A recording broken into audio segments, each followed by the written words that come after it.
So all the presidents report to. Yeah. And then the COO about that request. Every person who came from I can barely hear that. University, Brandon Quavis. They all came a couple of weeks ago. Everybody was like. Yeah. Yeah, it's really earlier, that's yours. It's your choice. We all got choice. I don't know what's. We were. I'm certainly really glad to have it. No. And it's like, in the sequels, that's all. Yeah. Wow. So what's the role of the president? Yeah. And then you have the new person. We have a new CNO. We'll see. I heard she's great. Which is great. That's really important. You know, when I was there, I had to do both. And I never. Kamala Harris today. You are.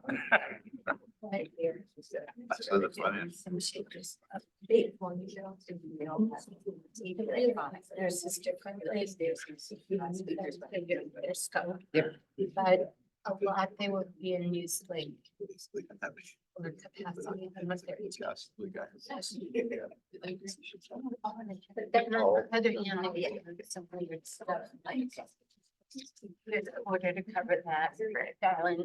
Have to do other stuff. Email. Yeah. I'm trying to. The other night. George doesn't belong in. Let's go to the PowerPoint.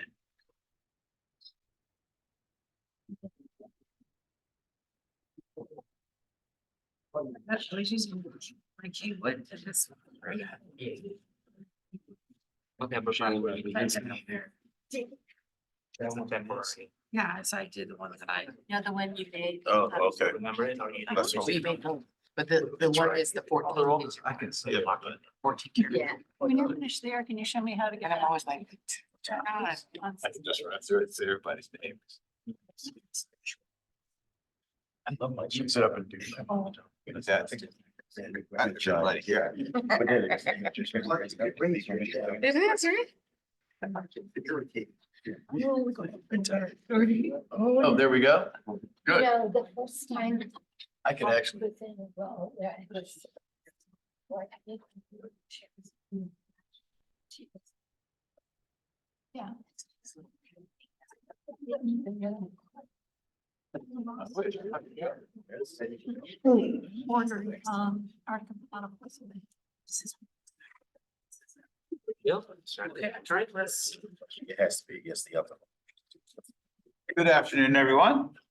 I want to welcome commissioners and members of the public to our February 22nd, 2024 meeting. Do the preliminaries first. This is a hybrid commission meeting.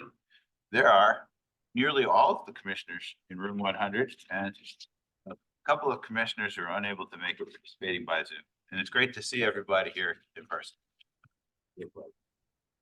Given that it's a hybrid meeting, however, we'll continue with the ground rules.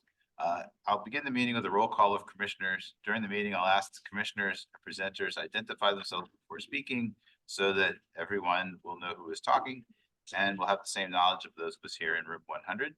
All commissioners are unmuted and may speak. The public and most staff should self-mute and may not speak unless recognized by the chair. To minimize background noise, I ask commissioners and presenters to mute their electronic devices when they're not speaking. I'll also like to ask commissioners attending remotely to avoid putting substantive comments in the chat, as it can be difficult for those of us here in the room to see the comments. MHCC posts documents that will be acted on or discussed at least a day in advance so that members of the public will have time to download them before the meeting begins. We'll continue to provide advance notice of how to register for and dial into the meeting by posting that information on the homepage of the commission's website and on our various social media channels. I'll now call the roll. Since I can see everybody, I'll just say the name for everybody so you don't have to call me twice. I can see Commissioner Bandari. Welcome on the video. And I can also see Commissioner Brzezinski. And here in the room, we have Commissioners Blake, Boyle, Cheatham, Douglas, Gelrud, Gilmore, Jensen, Sargent, Spinner, Wang, and Wood. So Commissioner Stratton Duncan, are you here today? I think she's not. And then Commissioner Ojikutu, are you here today? Covers everyone. The agenda item number 1 is the approval of the minutes on the consent agenda. This is a little different than usual. Regulations that took effect on December 1 authorized the commission to act on certain items through use of a consent agenda. Consent agenda items will be disseminated to the commissioners prior to the meeting, along with copies of any related materials. At the beginning of any meeting with a consent docket, I'll ask those present, I'll present the consent agenda to the commissioners and ask whether anyone wishes to remove an item from that agenda for discussion. Items may be removed at the request of any commissioner. Those items may be heard immediately after the consent agenda or placed later on the agenda. Items that remain on the consent agenda can be adopted by general consent without debate. Under the regulations, the categories of items that can appear on the consent agenda include adoption of final regulations for which there were no comments or wording changes from the proposed regulations. Approval of product changes recommended for approval by the executive director that do not include changes in the financing mechanism of the project. Confirmation of an emergency CON and other categories of actions that the majority of the fully authorized membership of the commission votes to included on the consent document. I think approval of the minutes is an excellent item to go on the consent docket. So the first action item today is to add approval of the minutes to the categories that can appear. And can I get a motion to add the minutes as a category, therefore minutes? So moved. Commissioner Wang? And next second, thank you. Anybody want to discuss whether to put the minutes on the consent docket? Okay. All in favor? All right. Are there any opposed? Very good. We will therefore do minutes on consent agenda item. Turning to agenda item number 2, which is the consent agenda. Predicting your response to put the minutes on it. So we have 2 items: approval of the January 18th, 2024 commission meeting minutes and adoption of COMAR 10-2410 as final regulations. COMAR 10-2410 was approved as proposed regulations at the October commission meeting. No comments were received and there have been no changes in the language. Does any commissioner wish to remove either of those 2 items from the consent agenda? With no objection, then, does anyone object to adoption of the consent agenda? Great, consent agenda is adopted. On to item number 3. I have a question. Yes, Chairman. Commissioner Bhandari. Yeah, in the page number 5, which is under utilization trends, you know, they mention about hospital outpatient visit. What are those outpatient visits? Does that mean the hospital outpatient I'm- clinic? Hey, I can Commissioner understand. Bhandari, I'm sorry, we're having trouble hearing you. Is there a way to turn off the volume on? Let's see. I was saying, you know, on the page number 5, utilization trends, there is a hospital outpatient visits. Are you able to hear me or not?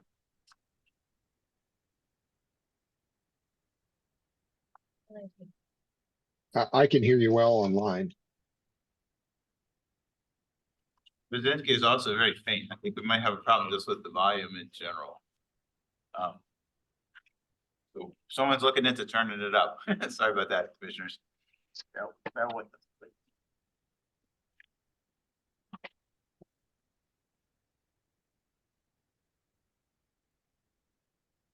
Say so. Can you say something? Sure Yes. can. There you go. All right. Sounds good. Thank you all Thank you. for allowing us to Commissioner provide input. Can we try again, Commissioner Bhandari? Yeah, so what I was asking on the page number 5, which is under utilization trends, there is in that there is a table. It says hospital outpatient visits. What are those visits? Is that a hospital outpatient clinic? I couldn't understand what the outpatient visit means. So that's in the update. Not, we're not yet there yet. Maybe we can That defer. agenda item number 3? Yes. Okay. Commissioner Bhandari, I Oh, I'm think we're gonna sorry. turn. I mistake. Yes. No Yes. problem. You're right, actually right on time. Agenda item number 3 is update of activities. The commissioners have received the written updates.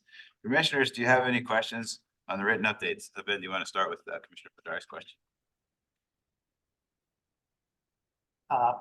Yes, so your question was hospital outpatient visits. That's right. We do report on those. What specifically is your question, Dr. Badari? What does hospital outpatient visit means? It Wait. means a visit to a hospital outpatient department for space, a E&M visit, a hospital clinic visit, Got it. a surgical visit. Got it. But it's anchored by the fact that it's at a hospital outpatient department. Got it. Thank you. Did any other commissioners have questions on the written updates? I have 2. Commissioner Blake? Yeah, this is minor, but on page, I don't know which page this is, but when we're talking about artificial intelligence and establishing focus groups, are those focus groups talking about technology that's beyond AI? Are they also considering different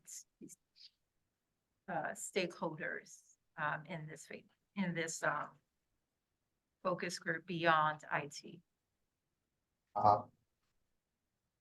I'll just say that our any focus groups would include representatives from consumers, from technology companies, from healthcare providers. And we try to have these as inclusive as possible. David, do you want to expand a little bit on what was planned to come up to the table? Thank you for the question, Commissioner. So what we're talking about doing is staff would be convening a couple of focus groups in the spring. As our executive director noted, it would be a fairly large group of stakeholders. So it would also include some academics, some government agencies more at the federal level who have done a lot of work in this area. We're also talking to representatives at the U.S. Navy Academy who would teach to students, to young cadets about the role of cybersecurity.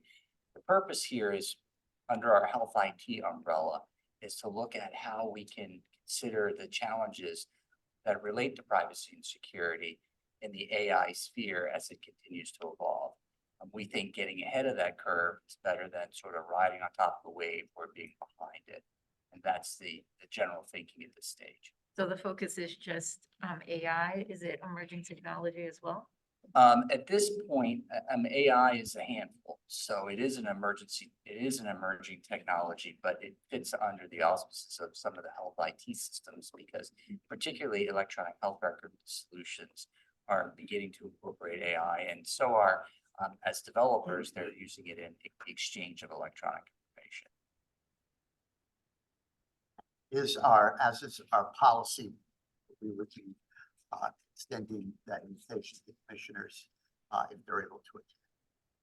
Thank you. Thanks. Commissioner Boyle, I think you had a question. Well, that's not a question. I just really wanted to point out the annual report and how excellent it is. It's a wonderful overview of everything we do. It's pretty remarkable. I lie.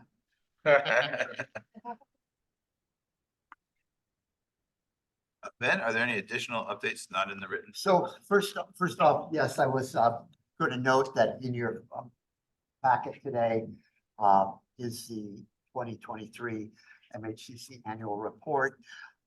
That's stepping back 4 or 5 years, 5 or 6 years now.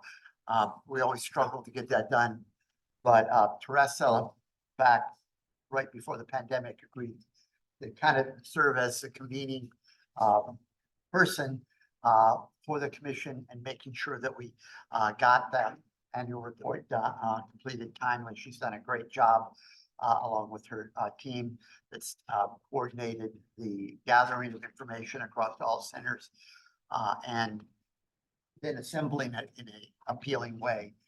So I want to note that. Thank you, Teresa. I know it actually represents the contributions of all the centers but someone kind of taking responsibility for it has really made us able to meet these, get it done timely, which we aim to have the reports before our budget hearings, which occurred last week. The committee members were given a copy, and as has been done in the last 4 years, Teresa and her team did a great job. So I want to thank her for that. Note that not all commissions meet these requirements, but those names will be not broadcast, but we really take pride on meeting the obligation that's spelled out in the statute.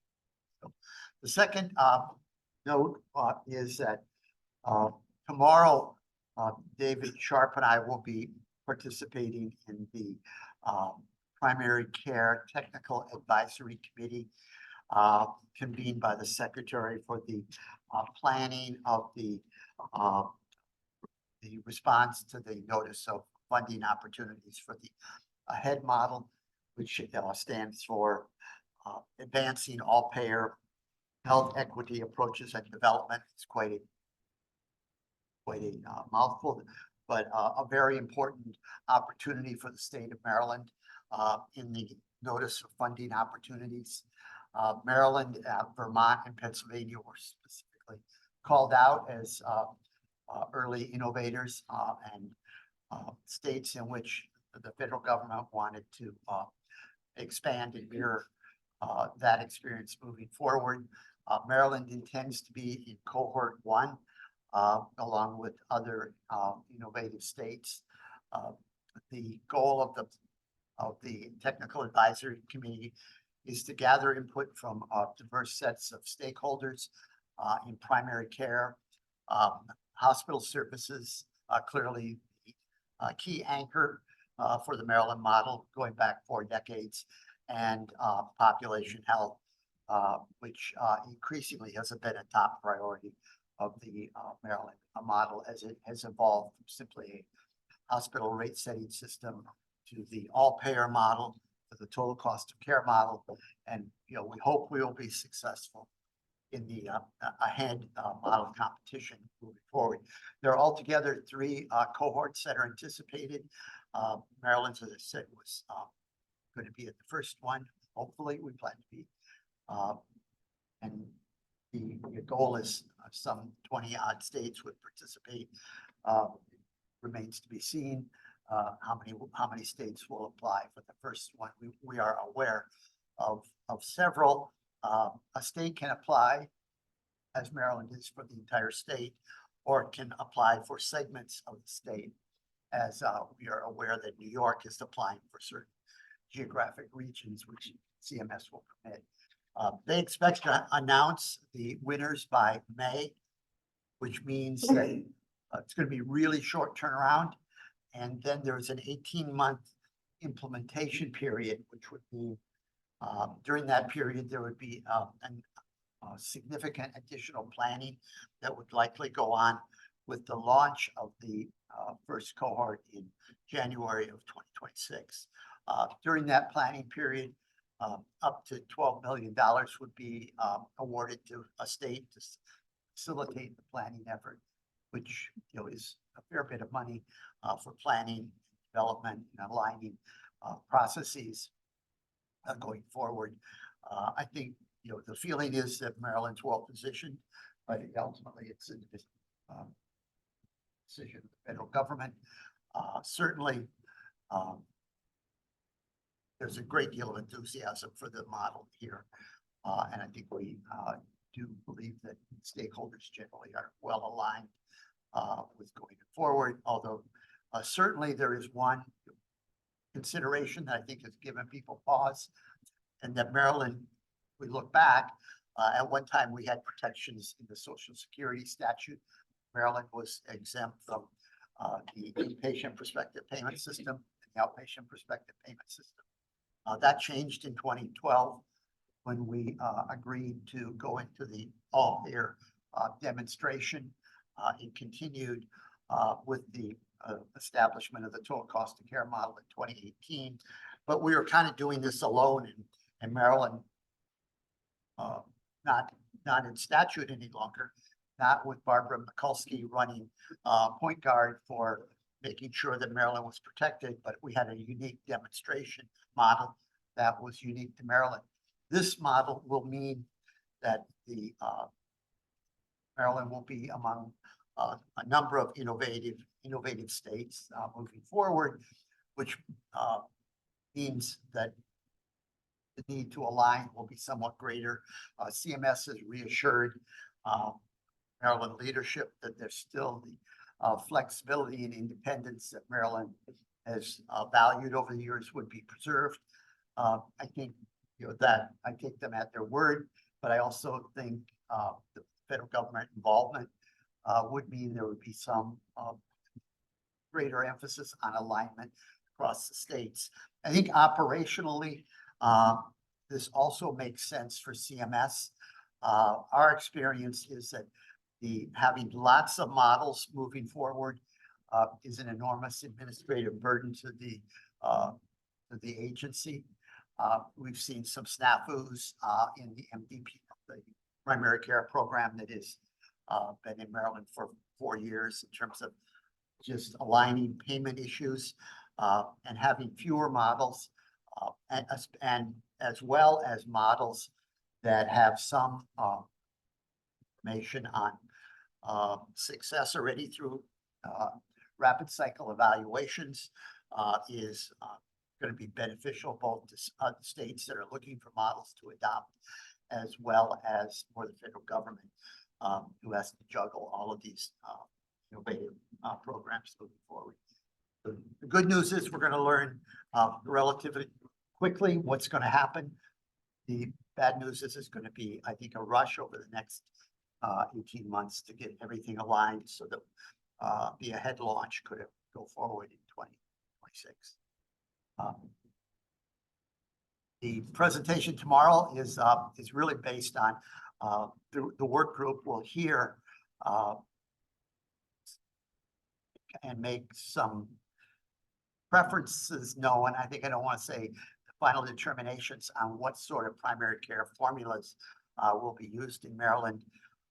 One that was developed by a work group that MHCC convened, the Primary Care Investment Work Group. The AHEAD model also has a formula as well that looks at the definition of primary care a little differently. And we have, talking to our colleagues, recognize there are strengths and weaknesses to both approaches.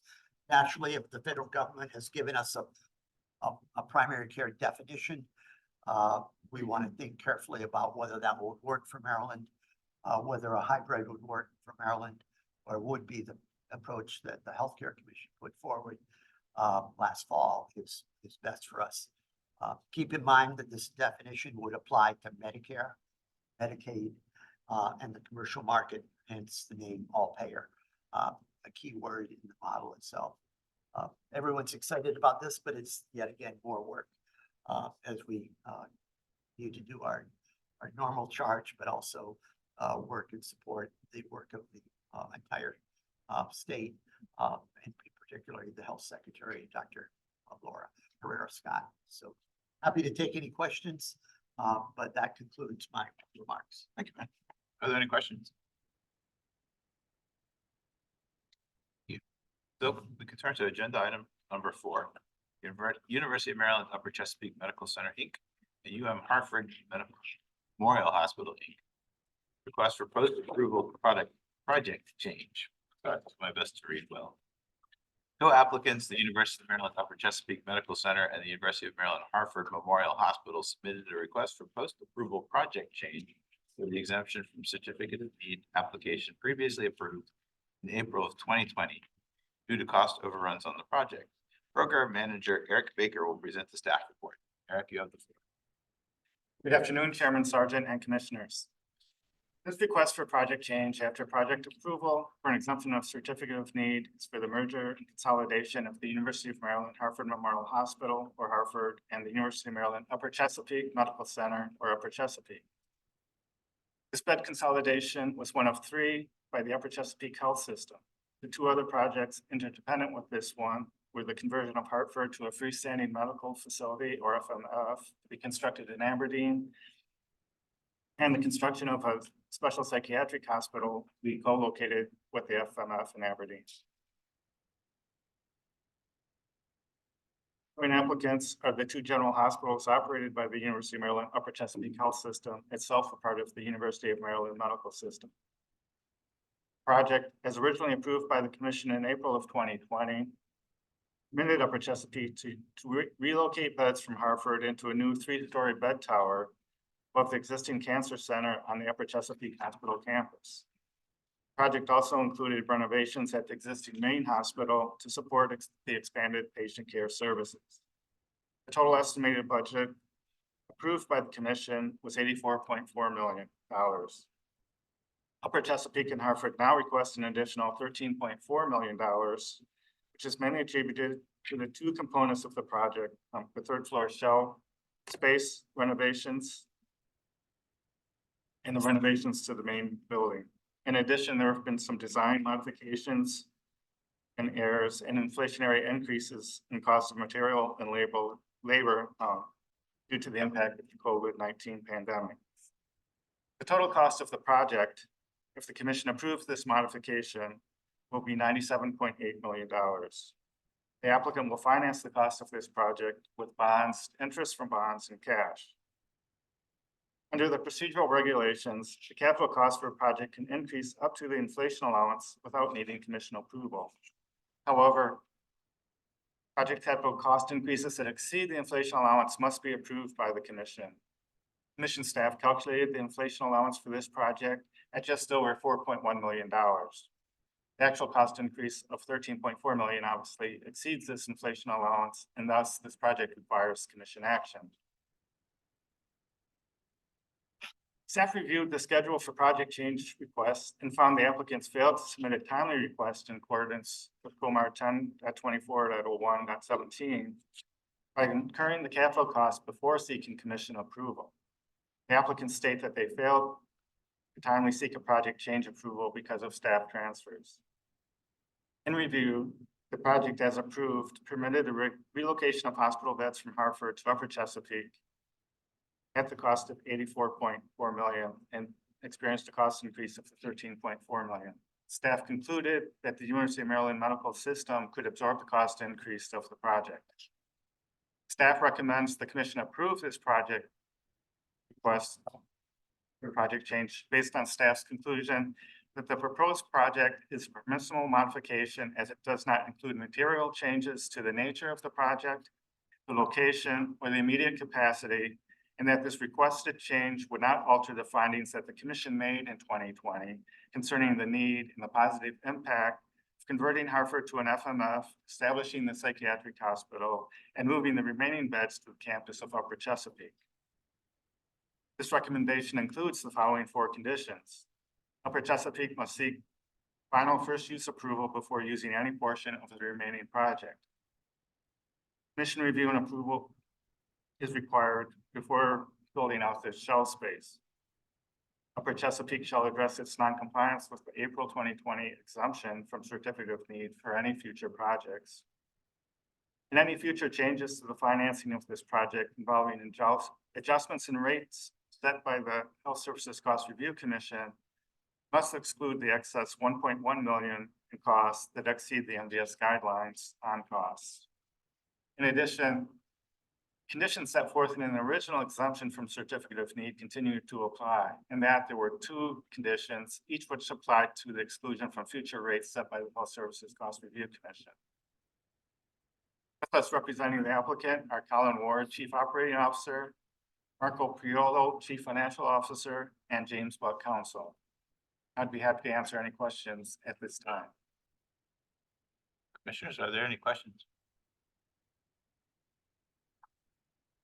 I think you might have covered it, but the closing of Hartford Memorial was somewhat contentious at the time, with residents on the upper part of the state concerned with having that converted to a freestanding medical facility. And I just want to make sure we're not seeing any indication that there's a change in what was represented as the plan at that time that would have caused us to rethink No, there's been no changes to the original plan. I mean, it was the FMF, the psychiatric hospital, and then the movement of the remaining beds from Hartford up to Upper Chesapeake. It's just the cost change. Thank you.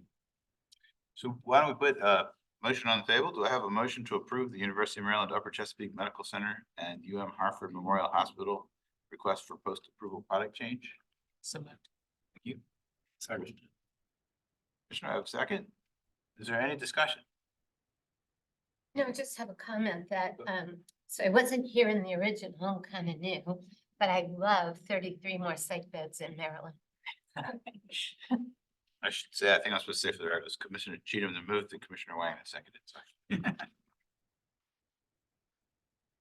Any other questions or discussion? Hearing none, all in favor, say aye. Aye. Aye.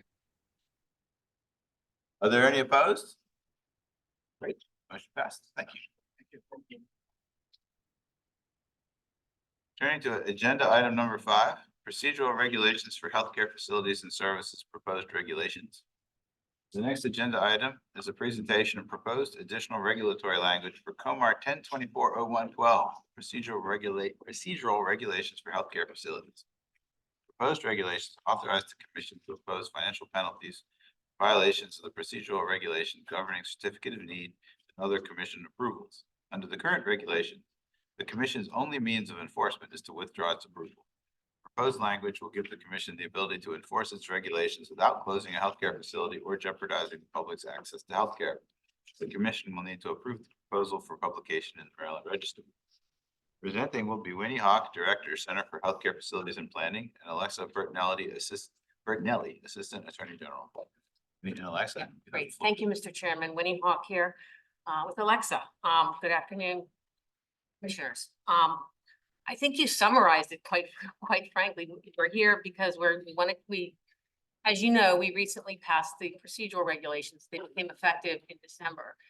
These recent projects, most notably, there was Baltimore Detox in November, and the project today have shown us that there is a need to look at that language. At this point, the only option for the commission when an applicant doesn't comply is to withdraw the approval, and that could be withdraw the approval of a certificate of need or withdraw a first use.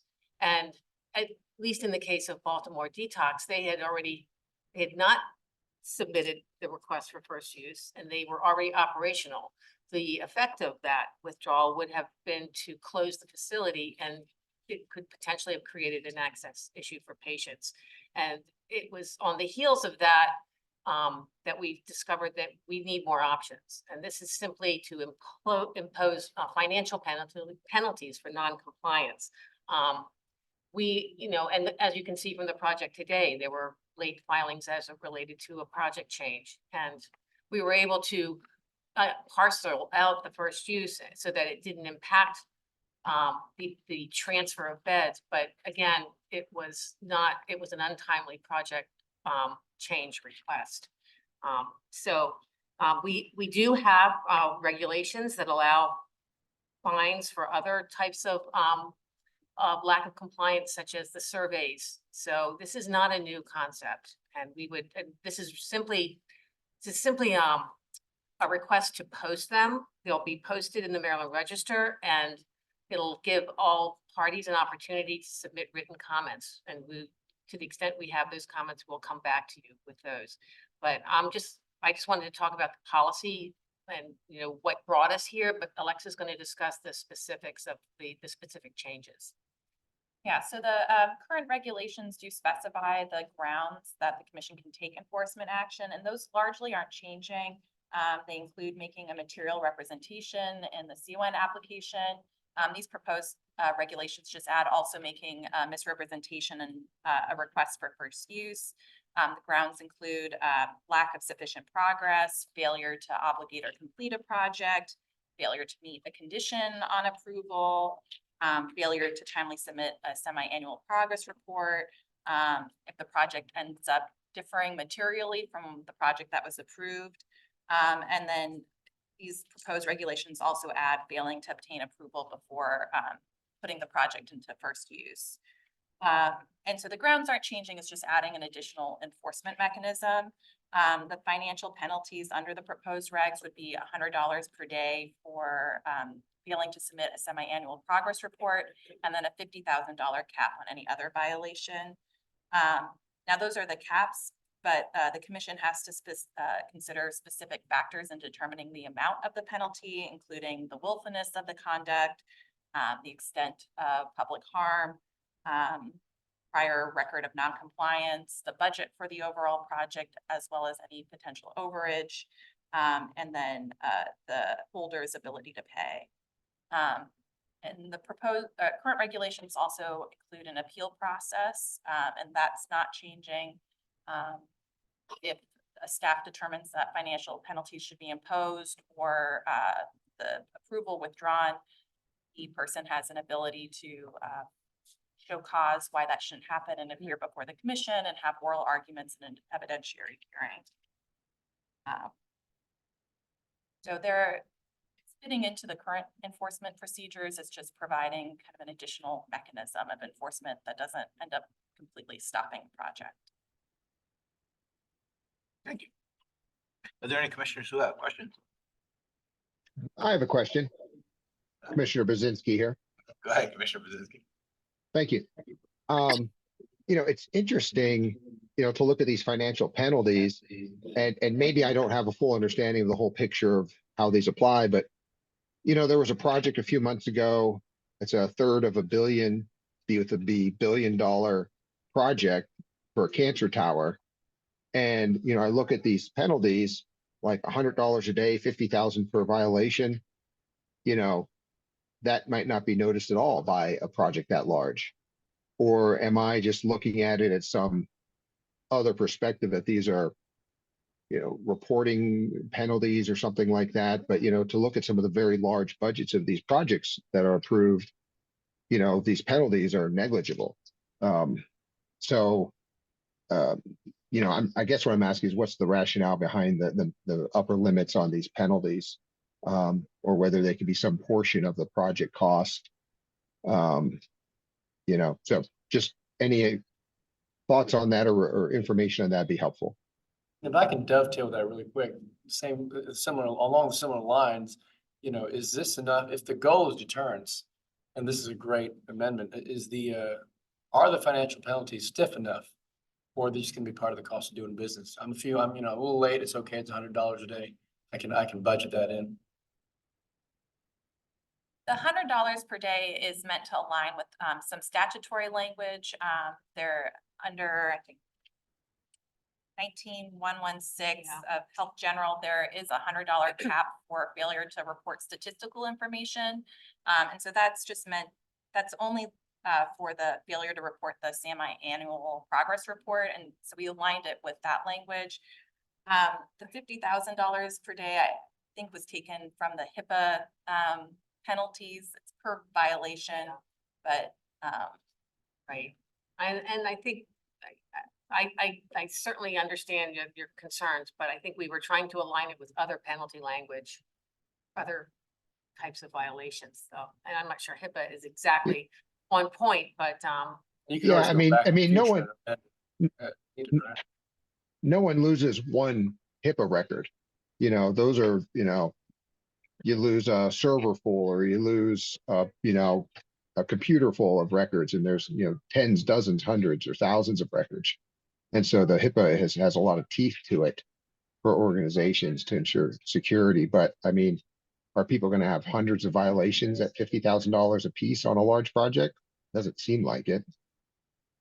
I mean, it seems like a proportion of the approved budget would be, appropriate language.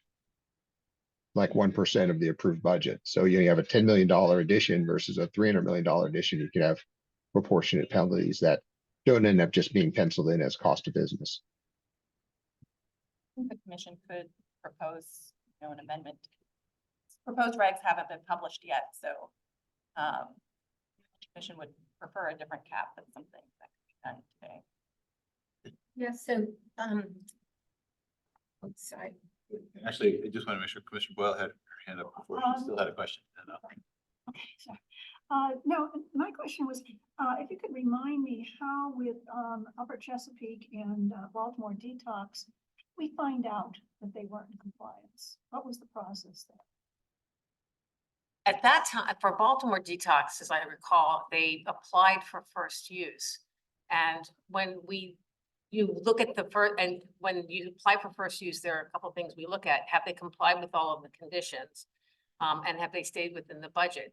And so when we saw that the budget wasn't aligned, we then, through conversations back and forth, we discovered that they designed and the bed and the number of rooms and the number of beds were completely different than what was approved. Because what triggered that, actually, now I'm recollecting, they requested, after, as you know, for intermediate care facilities, once you have a certificate of need, you can then add beds without seeking CON approval, and they requested to add beds.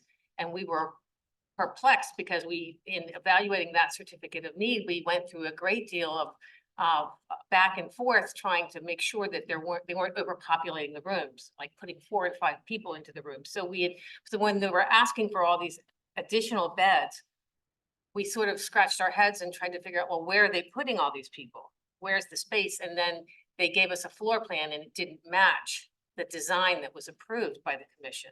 So then, you know, it kind of like we had to work backwards. I think that's how that one, did I miss anything on that one? No. And then for Upper Chesapeake, they submitted first use for all 3 projects on December 22nd and a project change at the same time. And they were pushing to come to the January meeting because they needed approvals by January 31st. So that they had already arranged the transport of the patients out of Hartford to the 3rd and 4th and 5th floors. And if we didn't approve it by the end of January, then it would mess up, it would totally put a stop to the whole project. So we were able to parse out the pieces of the project that were completed to allow them to move to those completed floors and still keep the first use. We issued a limited first use. I think that's the limited first use for the piece that was done, and we required the project change. But that project change should have been submitted long before first use was, it said there's a 60-day window in which they're prior to seeking first use, or they're supposed to submit the project change. So there we were, when they were putting us in a bind, and you know, so we figured out a way to move it forward and still have the commission approve the overage. Okay, so, I mean, I think these regulations we're talking about, I think it's good. But then what would you do? So you find out after the fact, and then how do you compute the number of days then? Because that they were out of compliance. Well, I think what we're going to, we have what I've implemented in the center is a project tracking system. So we will now be tracking when these progress reports are due. And I think that will trigger staff. I mean, and we've changed the process and how that's done. So I think that process is going to make it hopefully less likely that we're going to see these. We're seeing all these project changes, quite frankly, because we're sort of getting caught up in our project tracking, and it's been really good. But you know, unfortunately, we're coming to you with these changes. But I think it's good. I think we're almost at the tail end of getting up to speed on all the projects that are still outstanding. And the proposed cap that's per day is really related to the semi-annual progress reports. Other violations, at least in this draft, changed is the $50,000 per violation cap. So it's not necessarily daily of non-compliance cap. Yeah, so 2 comments. One is I completely agree that there should be a percentage of the project somewhere in the cap language.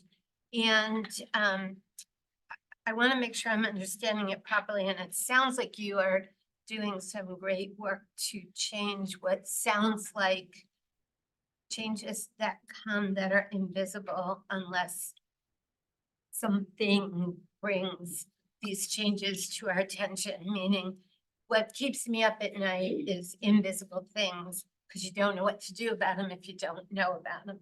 And so, you know, trying to be realistic about how health system and hospital land, and they have a lot of pressures besides us with deadlines to meet and things to accomplish. However, if there's something changed or different, it should be a bigger violation if we don't know it. Because those things do impact, and it shouldn't be the tail wagging the dog. Like, we have 5 things more out here, so you shift unless that makes sense to do it versus how do we get out of this mess? So the way to that, and long-winded, is to say, none of this can be invisible. And whatever those triggers are, if they're not met to make it visible, that should also be a violation. So. I just had I had a question on kind of piggybacking off of everyone else. How often is there more than one violation?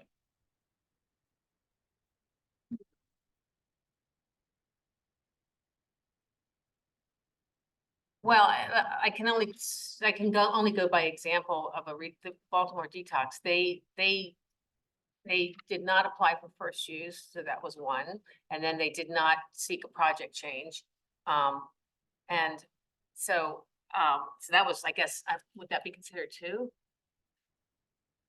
And then for, I don't know, for Upper Chesapeake, I mean, I think there were a number of violations with Baltimore Detox. there were a number were, of, yeah, number of misrepresentations and some of the requests. right. There was a late project change related to finances, but they also had made major changes to the design of the project. But it's hard for me to quantify how many violations, but there were multiple ones. So then I would agree with Commissioner Gelward and Brzezinski on like, and it needs to be, we need to have a little bit more bite in this, and so it should be a percentage of the cost of the project. So then maybe people will actually be compliant with the procedures that have been set forth. Is there a cap, like a legal upper bound that we have to like watch out for, where it's like whatever you do, you can't set it higher than this? I'm not aware of a number. I think that it's supposed to be reasonable, and there are certain factors that you would have to consider as You enumerated. So Yeah. we're setting just for the rest of the commission, we're setting a maximum here. You would be required in setting a particular penalty to go through each one of the factors to weigh what the real number should be. But in setting that maximum, theoretical maximum, there's not a statute or a common law thing that it should limit us to say, you can't actually, you have to set it lower. not that I'm aware of. I have a couple of questions. So what is the penalty for not paying? Penalty? And I see here that we can impose a financial penalty or withdraw their need. What would be the criteria as to a penalty versus withdrawing it? I don't know that that's specified. I mean, I would imagine that it would be a consideration of scope and type of violation, and you know, if it's a situation where the project ends up differing pretty significantly from what was approved, it might be a situation where withdrawing the CON is required, or other approval, but I don't know that that's specified. These proposed regulations would allow the commission to do both, you know, withdraw the approval and impose a fine. I think potentially if you didn't pay a fine, I think the commission could go back and withdraw the approval. Nothing I can add to that. Something to think about. I'm hearing a sense from the commission, or at least the plurality of commissioners, about increasing the fine. Does somebody want to make a proposal about a particular number to put in these proposed regulations? I can make a proposal. Go Yeah, ahead, I Commissioner. propose a fine of up to 1% of the project budget per violation. Not to exceed 1% of the project budget per violation. I will take that as a motion by Commissioner Brzezinski to amend the proposed regulations to put the maximum fine amount at 1% of the project budget. Second. And I see a second from Commissioner Cheatham. All in favor of that amendment? Aye. Are there any opposed? You know, I apologize. I should have given everyone a chance to discuss before I just moved ahead. But it sounds like we amended it successfully. No. Okay, I just have a question. yes, go ahead. So why we want to do up to 1%? Why not 1% or at least 1%? It would be up to 1% because they will weigh the factors, to determine what the actual fine amount fairly should be. I have a question about that. So are we gonna have in place a way to make sure that we are looking at the violations across the board equally? And that we are gonna have parameters that, just because a project is much larger, and one is much smaller, violation is the same. Should they be considered the same, the monetarily charged the same? So I think you just have to make sure that we're building in parameters behind the scenes, that we're being fair to all that are concerned, and that, one is not being held accountable more so than the other. That's my only concern about doing it up to 1%, is if you're not gonna have guidelines for you internally with each violation of what that entails. I think you could have parameters that say, length of time that it takes to investigate different things, but you have to have some parameters in there. Can't be that's too vague for me. Up to 1% is too vague for my liking. At this point. And I think the 1% would just be the cap, right? Deciding the actual amount of the penalty. The commission would have to consider these factors, including the willfulness, the cost of investigation, the history of noncompliance and potential harm to the public. We would, in a prior life, I was the deputy principal counsel to the insurance commissioner. Statute that accompanies their fining authority that lists 5 or 6 characterizations, and every time you issued a fine as an agency, it was necessary to articulate each of those factors, where they were weighed and how you got to a result. And the agency did indeed need to consider that you can't be arbitrary between 2 different litigants. If there's a difference in the fines, there needs to be a factual reason for that difference as opposed to arbitrary. So that administrative law, I'm assuming, is going to also apply in this context.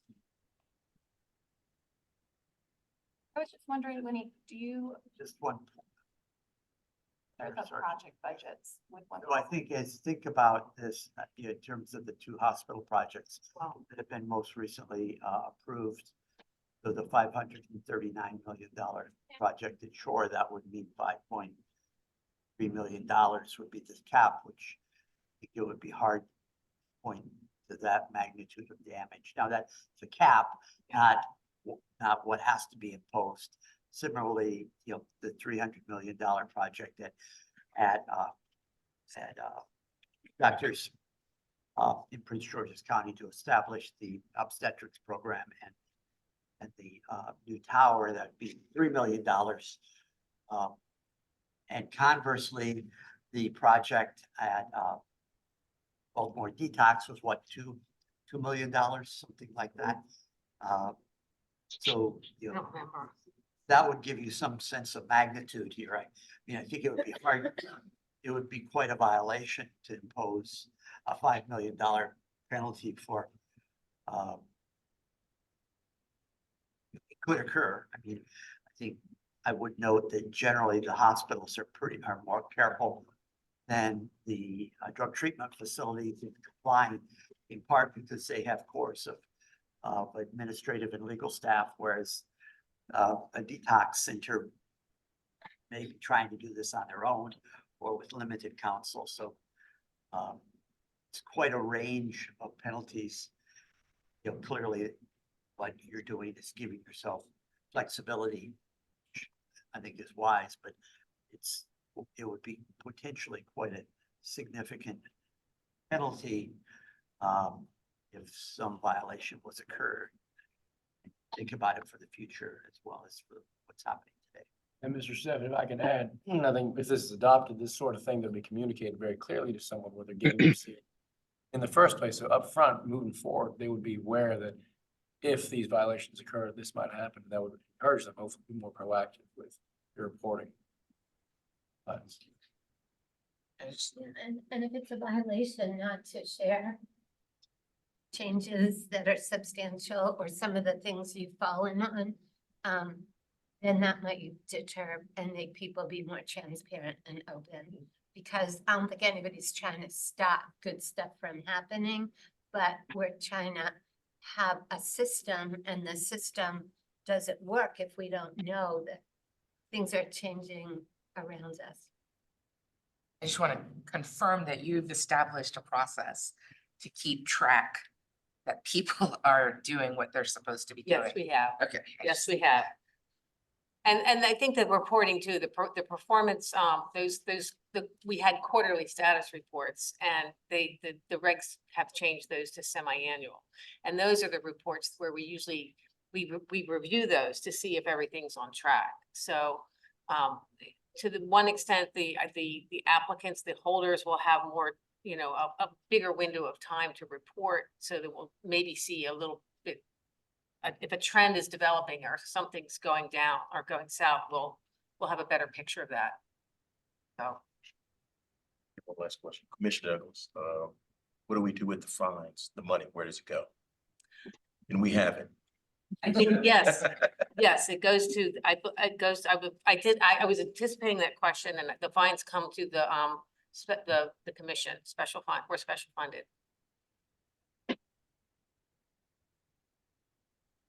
I have one last question, I'm sorry. Hey, Commissioner. So with the process and you find that they have not met a requirement, will you be reaching out to find out the reason why they haven't met the requirement? I think I was reading back there was a person who had left, no longer was working there, and there was a change in responsibility. So I know it's not our responsibility to keep up with that, but will we, just as a courtesy, have a I reach think out? the to- way it's done now, for example, for like the, we do annual surveys. The way it's done now is a notice of the fine will go to the facility. They get a chance to respond. And I think then, and then it can be, there's a negotiation that ensues. Either they provide the data or the fine is, you know, there's some, I think we'll probably have a similar process. The notice will go out, and usually that when we do see those quarterly progress reports and now semi-annual reports, if there is an issue that we see on those reports, we do reach out to them. But, you know, when they don't file them, we don't know. And I think the hope is that this will create incentives to be more compliant with keeping the commission informed.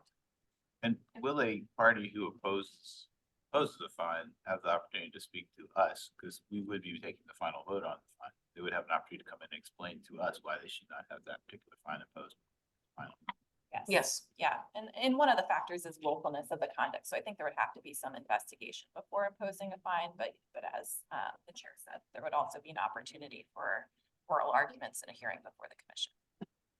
I like this for many reasons, because initially how we're talking, it could seem like, oh, we're out to get you. The intent is not that. The intent is change behavior. And hope is that we never have to deal with this, because I can imagine someone looking at what we're suggesting and being shocked and not having all the details and all of that. So I do like this ability to reason together, to try to come to. So hopefully no one really is intentionally trying to hide things from us. Any final questions or comments? If not, I'll take a motion to adopt the proposed regulations subject to our amendment to it. Moved. Second. Frank and Commissioner Douglas was slightly ahead of Commissioner Jensen. But then I missed him on the side. We'll give it to Commissioner Douglas. All in favor? Aye. Are there any opposed? Motion passed. Great, thank you. Thank you very much. Agenda item number 6, the MDPCP Advisory Council nominations. The Maryland Primary Care Program is a key initiative under the total cost of care model that provides funding and support for the delivery of advanced primary care. In January of 2019, the Secretary of the Maryland Department of Health requested an advisory council be convened by MHCC to serve in a consultative and advisory role to the Secretary and the MDPCP Program Management Office. Melanie Cavalier, Chief, Innovative Care Delivery Division, will present 4 nominations for commission consideration. Melanie, you have the floor. Thank you. Good afternoon, Chair Sargent and Commissioners. So today I'm going to present you with 4 nominations for the Maryland Primary Care Advisory Council. Next slide, please.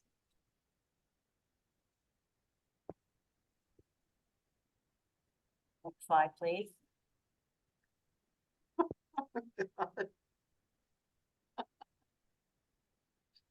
So the MDPCP is a voluntary program that supports the total cost of care model and healthcare transformation by enabling primary care providers to have an increased role in preventing and managing chronic disease and reducing unnecessary hospital utilization. Can we get the next slide, please? Can you move it forward 2 more? Thank you.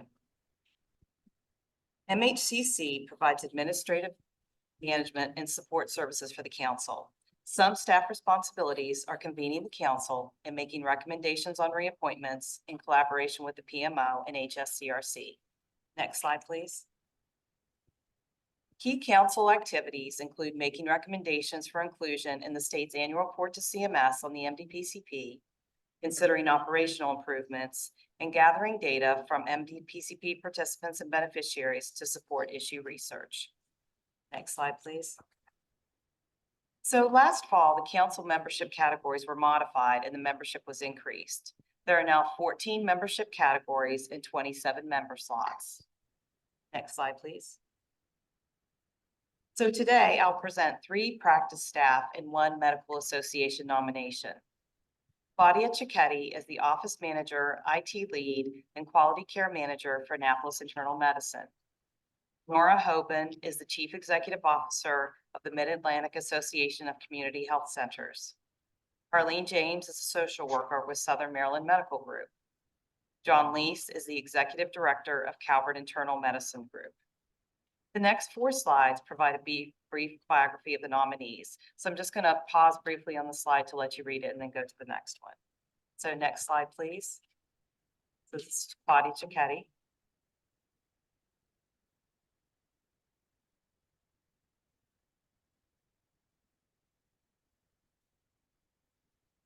Next slide, please. Nora Hoban.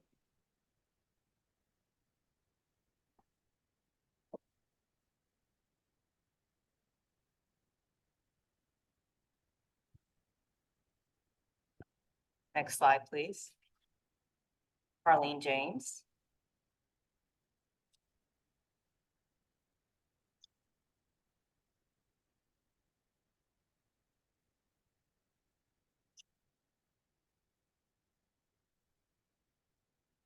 Next slide, please. And John Lease.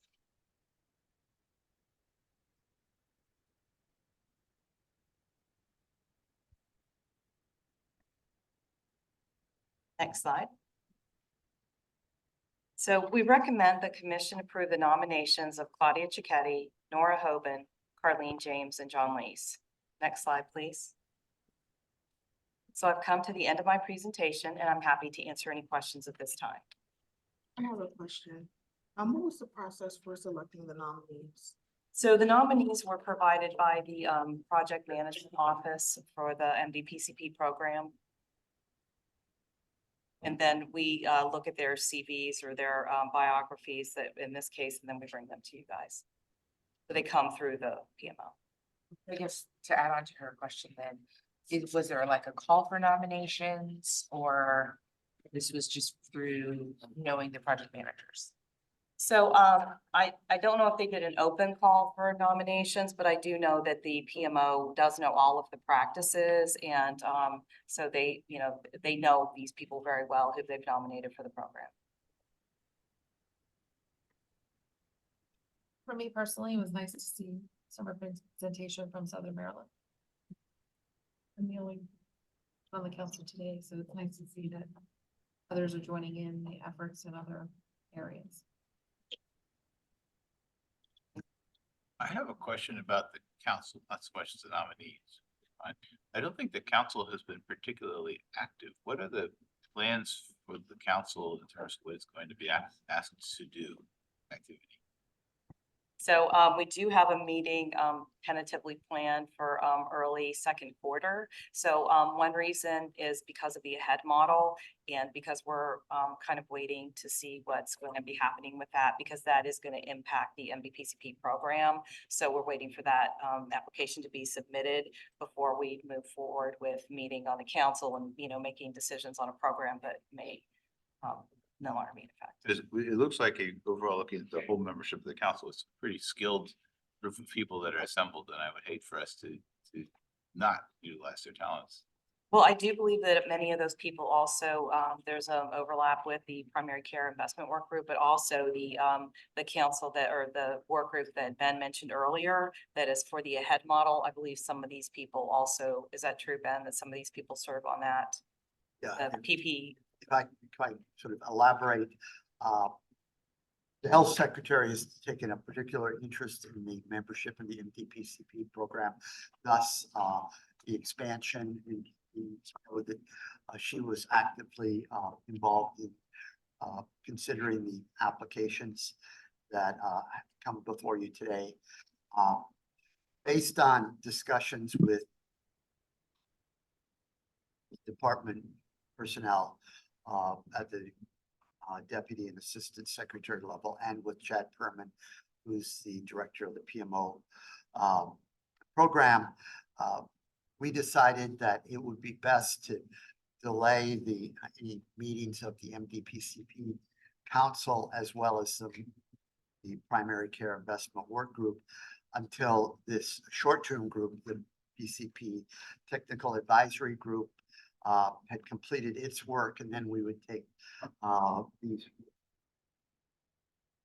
ideas that had come out of the PCP TAC back to these groups. So the plan is to have a combined meeting with the Maryland Primary Care Council and the Maryland Primary Care Investment Work Group later in March or early April to bring them up to speed. I think we thought that, as Melanie observed, some of the folks are on the technical advisory committee, most are not, and there was a sense that the technical advisory committee group had to really make some very quick recommendations to the department, but everyone should be brought up to speed.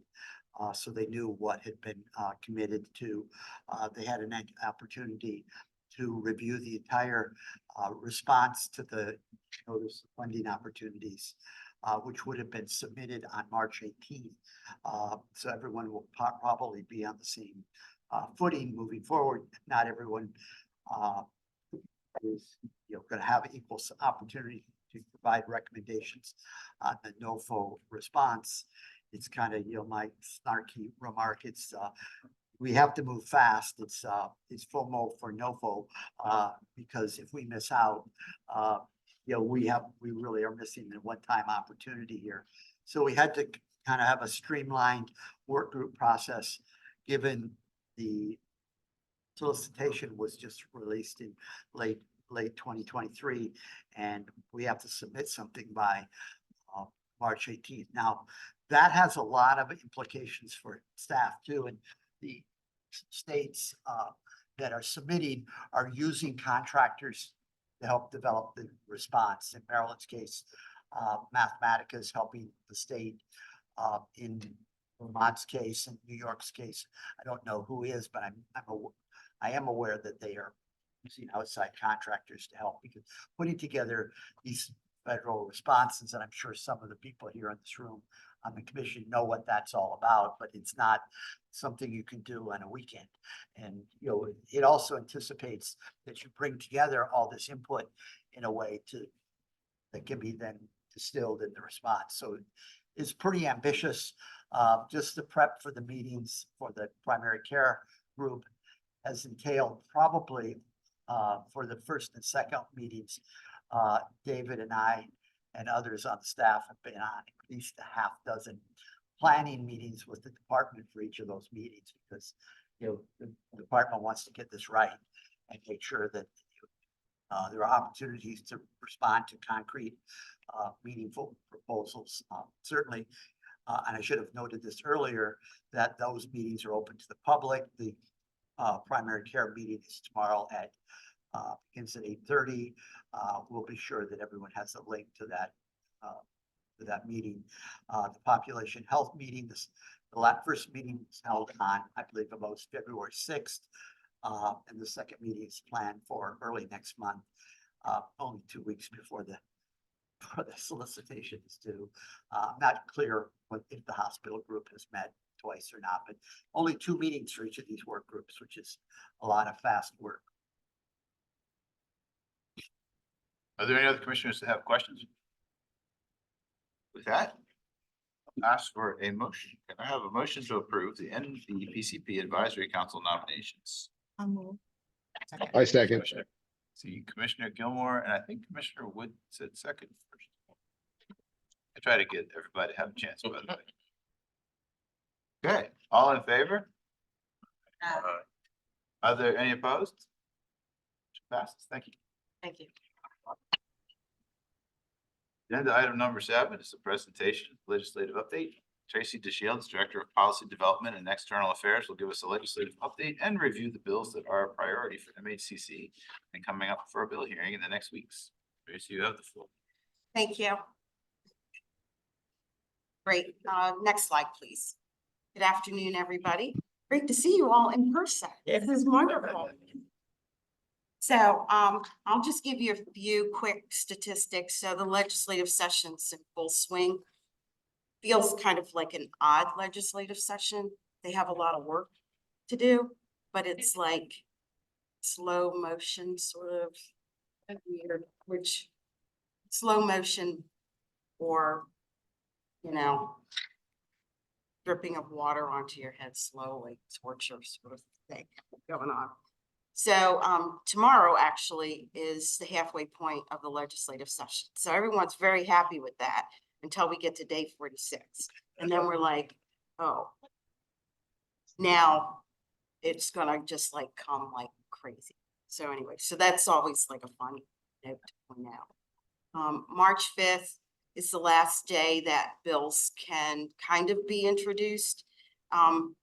They already do have, they've already passed the official introduction date, but what happens with bills that come in this time of the year, they go to the Rules Committee, and you just go to the Rules Committee and they'll send it out.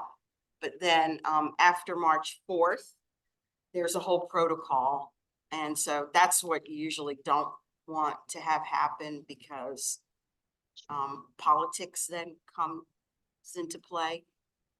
And so the Rules Committee can meet or not meet. And you never want to be in that situation where, for whatever reason, they've decided not going to meet, because then you have to beg people, please meet. And I've been in that situation. So it's like, it's very unpleasant, because you really are like, please call the Rules Committee. But anyway, and then March 18th, that's a crossover date. So all the House bills have to be in the Senate, and the Senate bills have to be in the House. Although you do have some things that lag over and they go over late, and they end up in the opposite chamber in the Rules Committee. Usually those will come out, because if they're moving, then it's probably a bill that people really want at that point. So just some like fun facts to date, and I'm only talking about literally real bills, not resolutions, not bills that are what they call bond bills that have money attached. But there are over 1,200 bills that have been introduced in the Senate, 1,600 in the House. When it's all said and done, it will be close to about 4,500 bills. That includes all your bond bills and resolutions included.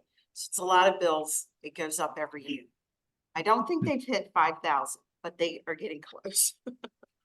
And then, and we currently are tracking about 250 bills We don't take a position on 215. We just follow about 200. So, next slide, please. Someone should mute their phone. We're hearing some laughter. Next slide, please. Great, thank you. So this week, there are a number of bills. We're just going to talk about some bills that are coming up and what position will recommend a position and whether or not the commissioners agree or concur with that, that'd be great. So today, actually, we've already taken positions on these bills. We talked about them last week during our legislative calls. House Bill 332, Health Insurance Utilization Review or Revisions. This actually has to do, the main bulk of the bill has to do with prior authorization. We supported the bill and it's being heard. The Senate bill was actually heard yesterday in Senate Finance. Ben testified on that. There was a panel. No, you did not testify on that one. We just submitted a written testimony. And then House Bill 335 is the House Bill Comprehensive Community Safety Funding Act. This would impose an excise tax on guns, the sale of guns, ammo, and accessories for guns. And so, and the funds from that would, is broken out. It would go to the trauma fund, which we administrate about 44%. And then I think about 22% or thereof would go to what's called the Emergency Management System, of which MIMS, if you've heard that acronym, they're a part of that. They manage the emergency management system. And then another percentage would then go to shock trauma. So those bills we've already discussed. So the next bill hearings coming up is Wednesday, February 28th. And so we do have a bill, House Bill 804, Certificate of Need, Psychiatric Healthcare Facilities and Psychiatric and Mental Health Services Exemption. So this bill essentially would take out psychiatric facilities from the CON process, as well as services. This is a bill that was put in by Delegate Robin Grammer. We think that it is a misunderstanding about what certificate of need is.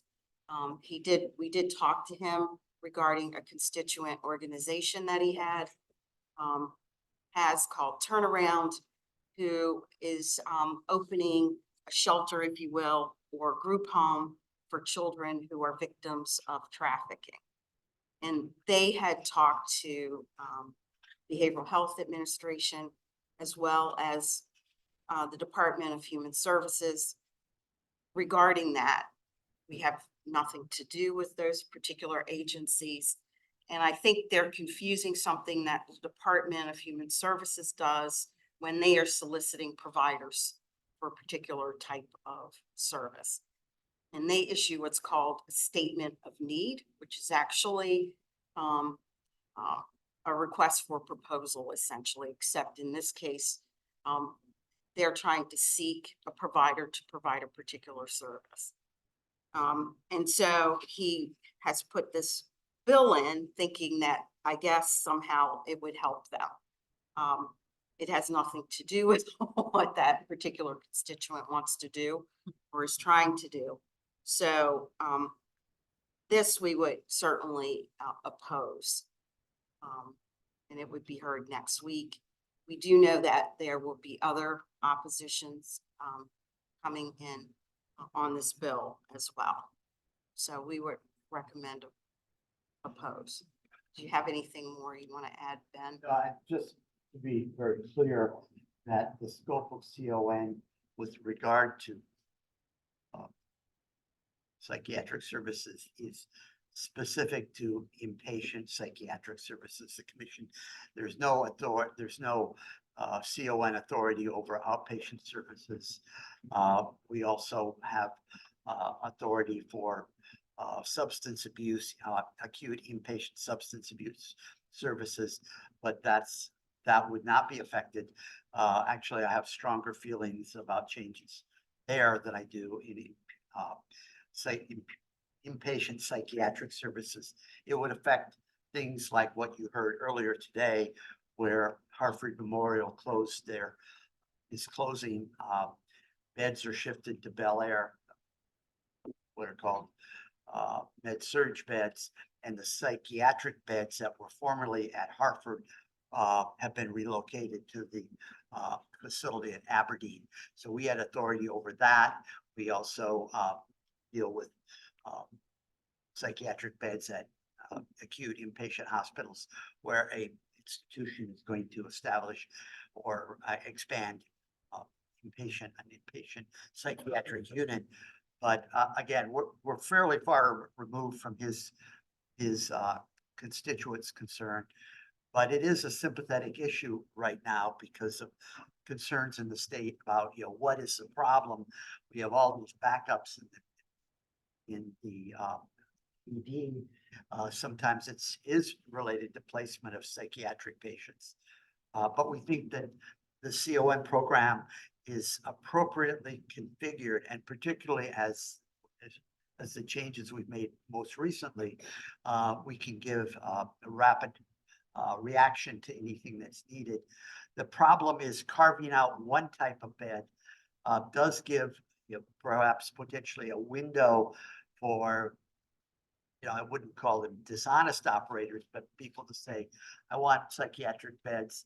And once they have those beds permitted under their license, those beds can then be reconfigured as medical surgical beds in the future without any intervention on the part of anyone, because overall we regulate the overall bed capacity, not the specific bed capacity for any particular service. So it would provide a strange opening for people to use this psychiatric feature to expand other types of services.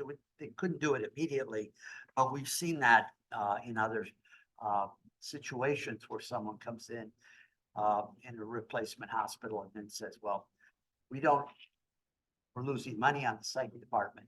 We need to reduce that, and we're going to make these into surge beds, and there's not a whole lot we can do about that. Okay, so how would we like to do this? Because I think we should take a formal position on the bill as proposed, Mr. Chair. We should take a position of opposition. Yes, I know, but do you want to do? I move that we Thank you. take a position of opposition. Great, okay. I was trying to tease out because we aren't always asked to. Positions thinking, how is it? I think this particular issue is really centered to, one of the key authorities of the Healthcare Commission. And, this is, every issue is important. Just like every session is special, even though they're not all called special sessions. This is particularly important to the Healthcare Commission. In 2019, we went through a major review of our authority on CON and reduced the scope of it, sought legislation. This is kind of just out of someone's hat that we should do it. I don't oppose the study of these types of issues, but to simply strike it from the statute without much thought seems premature and likely done. Great. Thank you. Motion was by Commissioner Jensen, and I missed 2 seconds. Everybody. I heard a lot of seconds. 14 of us. Thank someone for the second. Commissioner Boyle, 62nd. Is there anybody that wants to talk about this before we vote? All in favor? Aye. Are there any opposed? Motion passes. Thank you. Okay, so House Bill 1439, public health funding for trauma centers and services. So this bill would actually increase the surcharge that is given to the Trauma Physician Services Fund, which again, we administer. And it would raise it, I can't remember the delineation of the fund, but it would increase what goes to the trauma fund, which would be significant, as well as delineating some monies to go to shock trauma specifically, and also to shore up MSOF. And so it also provides amendments that would help MHCC and HSCRC to be more flexible with how that money gets distributed. So here we're recommending support with an amendment. And the amendment is just a technical amendment. It increases the percentage, what's called reasonable compensation equivalent, is that it? And from 35 to 60. So it allows us to sort of go up if we need to, so that hospitals can get more funds.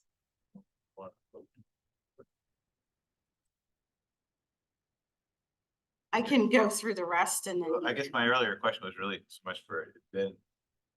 Tracy's, it's not clear to me as when you guys want to vote in support versus consensus of the commission. So the hesitation last time was not so much as to the substance, it's not clear when we should be voting versus when we were opining. So Well, on these, you could Be clear what probably it is vote that at you the should- end.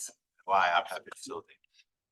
The first, each House Bill 804 is probably more significant. These we could probably just do a vote at the very end. I only have a few more to go through. So Senate Bill 778 deals with hearing aids for adults coverage. If you remember, we did a study on hearing aids. This bill was put in last year, didn't pass. The sponsors have reintroduced the bill this year. We did provide them with that report and that information. They've asked the commission to weigh in on these bills, support. This one would be one. Do we generally don't weigh in on mandate bills that we do the report for, do we? So that's true. I think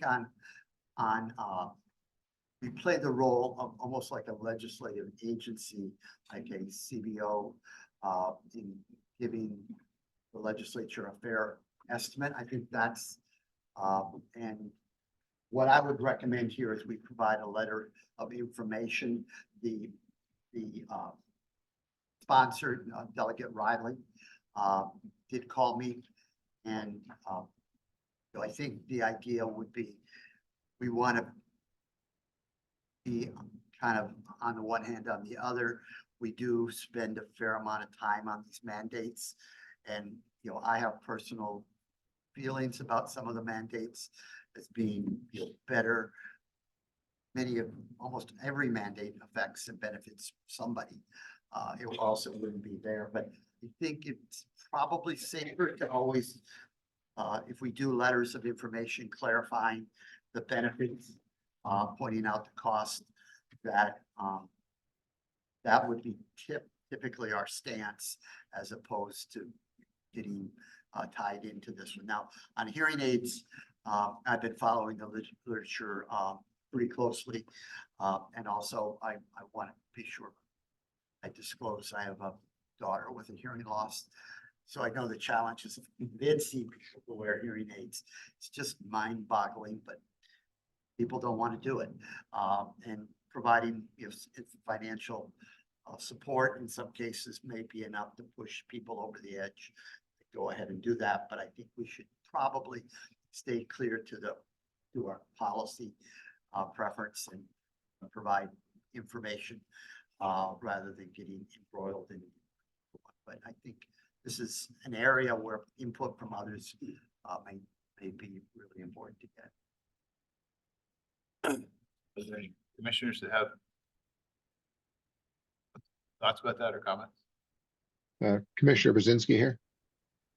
Go ahead, Commissioner. Thank you. I like the stance of on the mandate bills of us playing the role of providing information, not opinion.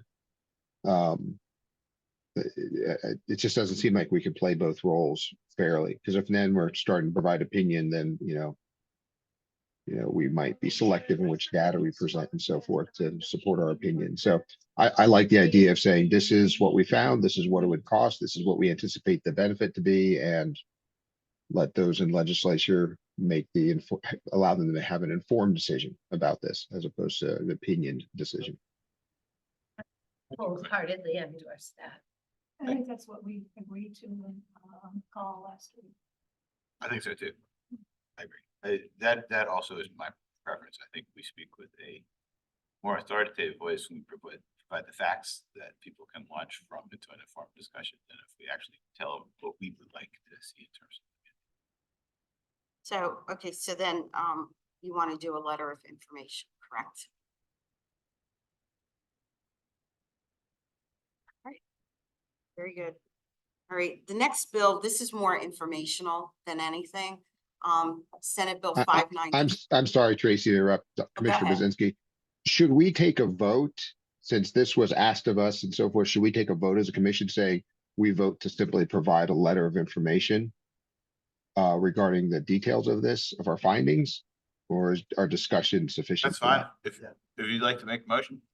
I'll make that motion that we provide a letter of information regarding our findings from studying this hearing aids mandate. But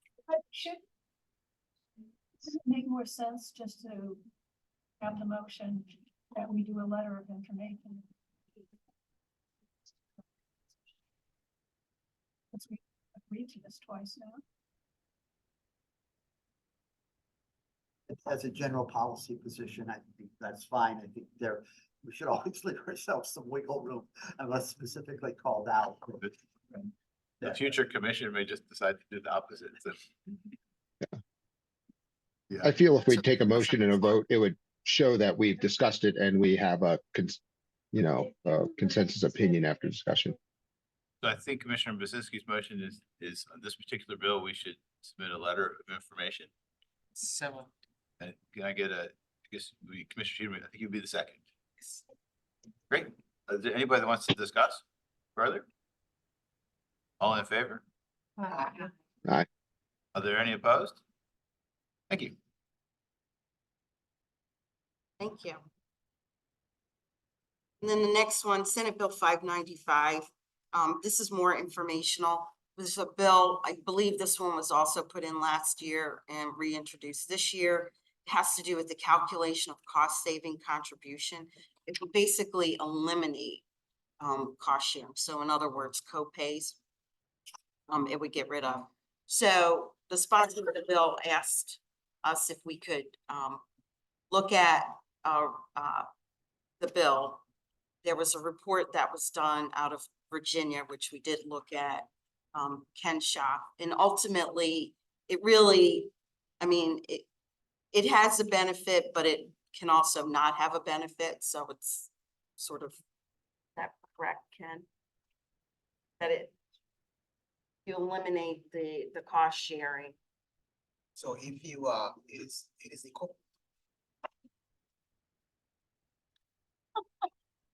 it is the copay accumulator adjustment policy.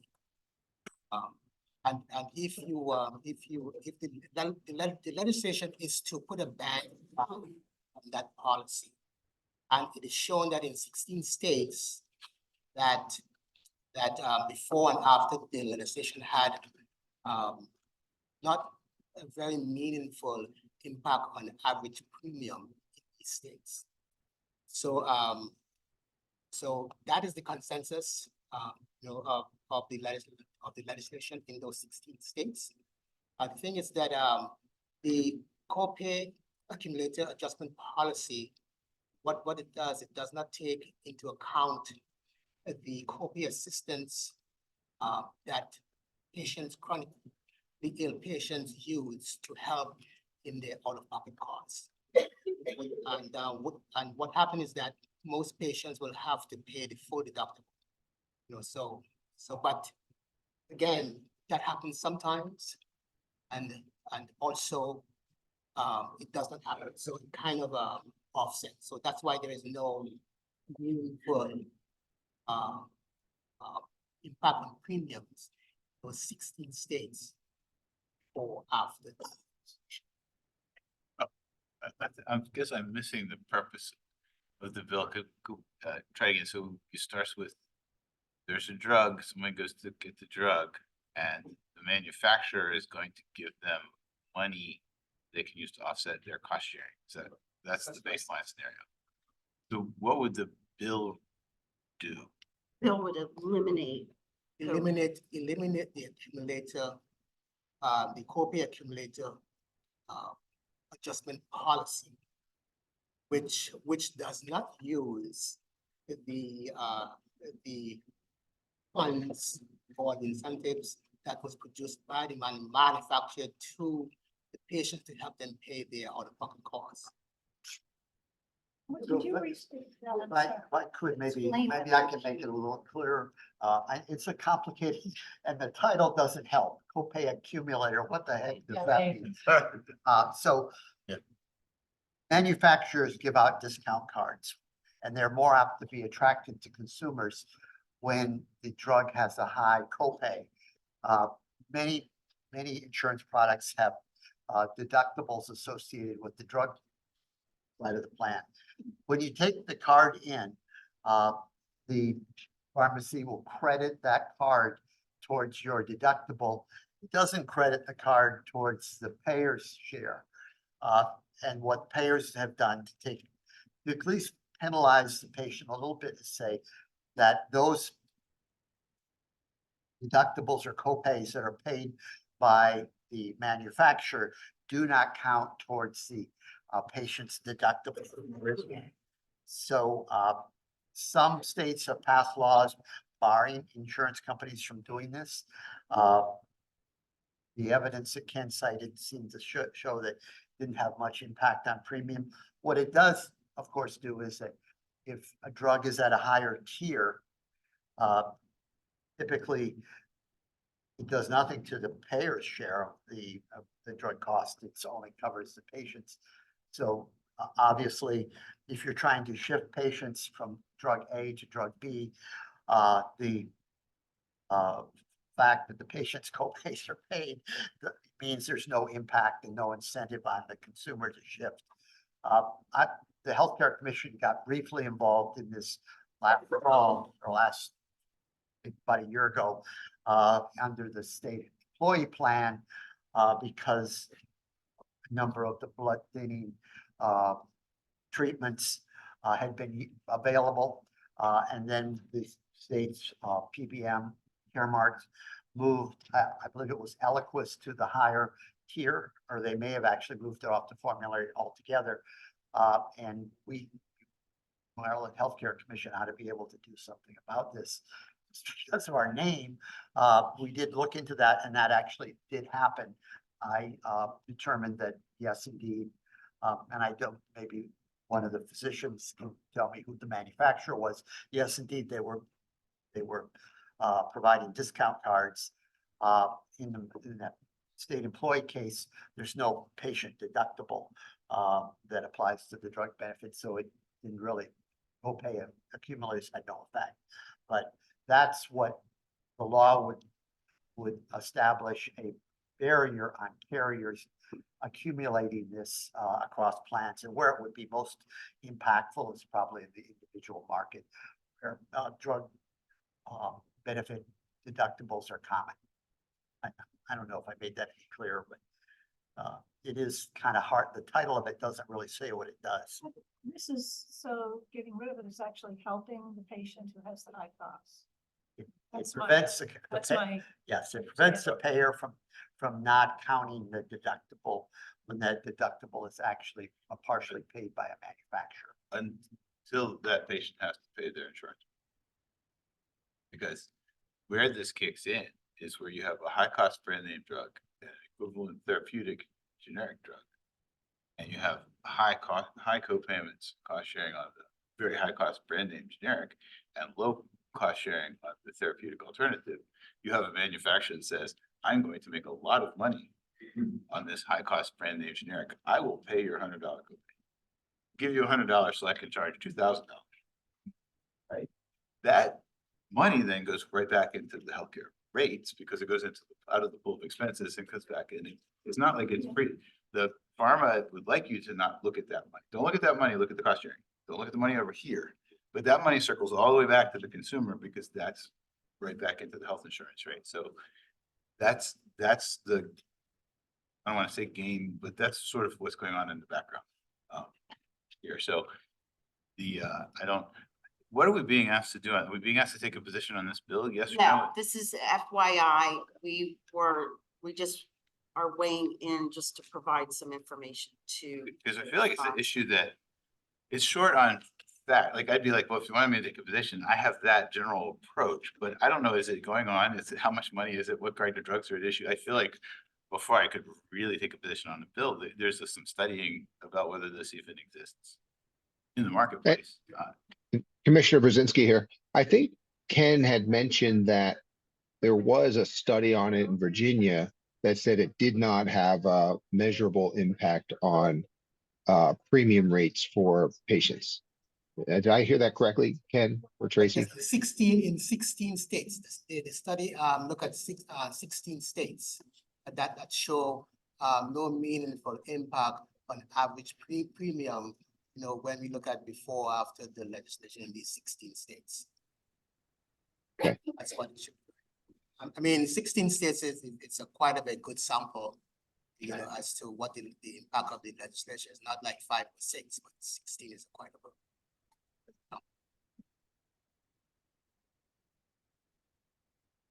So it's just FYI. Okay. They're asked to, again, provide information. So a lot of times that does come up during the legislative session. And then the counterpart is being heard on Thursday next week. Next slide, please. Thank you, Ken. Okay. Next slide, please. Thank you. So next Thursday on the 29th, House Bill 1038 is being heard. This one is actually and deals again with the MVA surcharge. It would increase it from $17 to $21.25. However, it really doesn't delineate where the increase would go. So this was put in by Delegate Stein. He's the only sponsor. I'm not exactly sure why, but he put it in. I don't know. On this one, my recommendation is that the commission would take no position on this particular bill. I don't, again, I'm not exactly sure what the thought was behind introducing it. The next bill, Senate Bill 1092, actually deals with, again, increasing the surcharge on the motor vehicle registration and renewal. And specifically, it would increase the surcharge to $40 per year. $9 would be designated to go to shock trauma, $7.50, which would be an increase to the trauma fund. And the leftover would then go to MSOFT, so to support the emergency management system overall. And on this one, it would be support.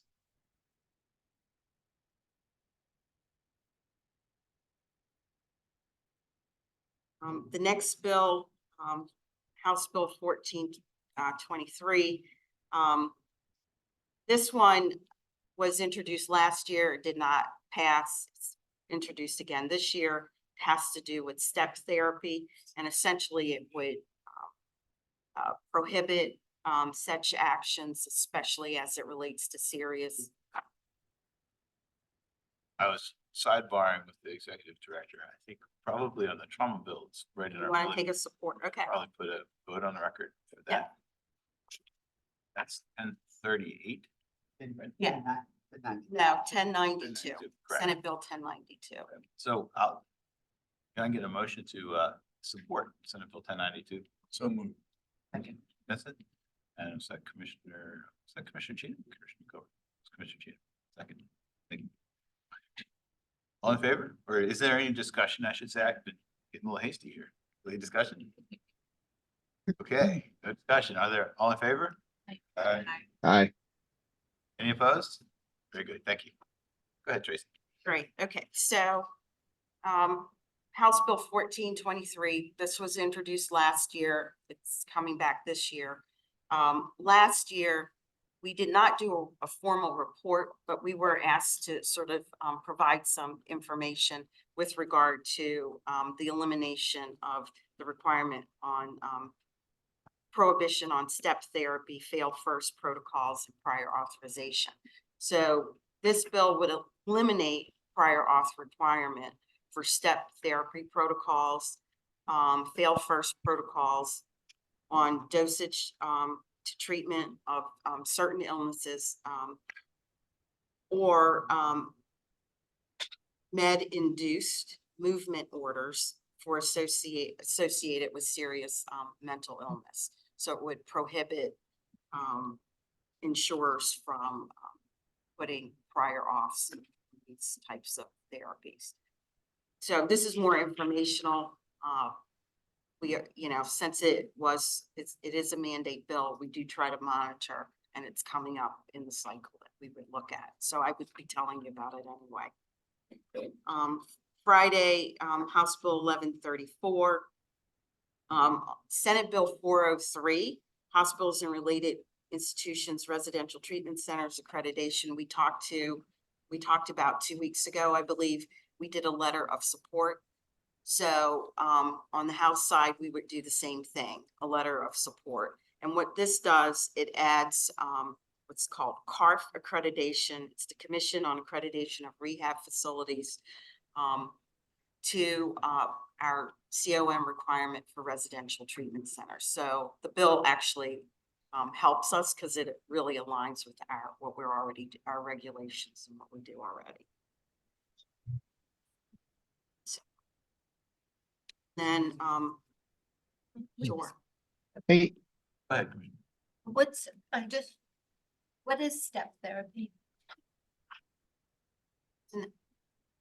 And that's like where, I there's a could say, treatment. Thank you. Thank you. sure. This is these prior auth protocols, fail first things are the bane of the existence of prescribing doctors. What it requires is that, and serious mental illness in this, it's only in the context of like schizophrenia, psychotic disorders, severe bipolar disorders with, severe depression, high suicidality rates. Step therapy means like, oh, there's a drug that's like antipsychotics. There's second generation newer antipsychotics that are less likely to cause Parkinson-like side effects. That's what they talk about, these movement order side effects. If someone's on Haldol, which is a cheap generic, been around a long time medicine for schizophrenia, if you're on that a long time, you develop Parkinson-like symptoms, which can be debilitating. But then some of the newer antipsychotics have lower rates of Parkinsonism, and those are, effective in treating the schizophrenia or psychotic disorder and much less likely to have, debilitating side effects. And I'm glad you brought us back to this. I would want the commission to, if we're serious about mental health in this state, in this era, then I think we should speak in support of this. Because this isn't, eliminating step therapy for everybody. This is for people who are psychotic, who like when you talk to them as a clinician, say, oh, we need to try this drug first before you get this other one. Like they don't have the mental capacity to understand these kind of delays. They just know if they're feeling good or if they're hearing voices and feeling paranoid.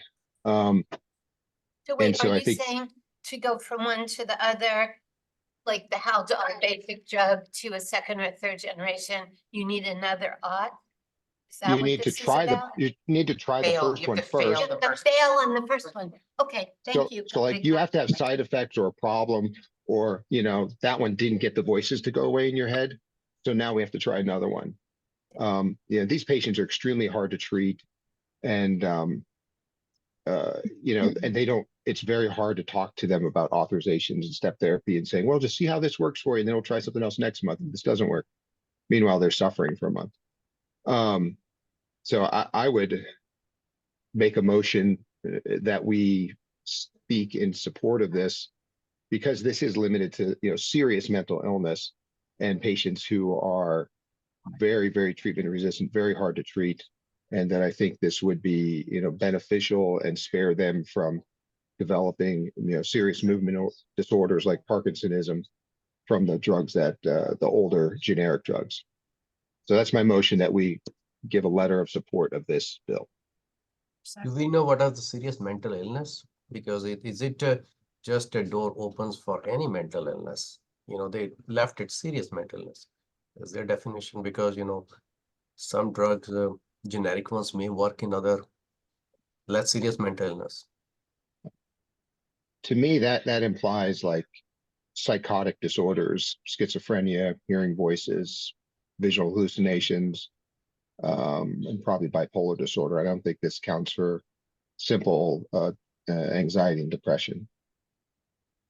That's my interpretation of it. Tracy, does it stays in the bill? What are those serious mental illness?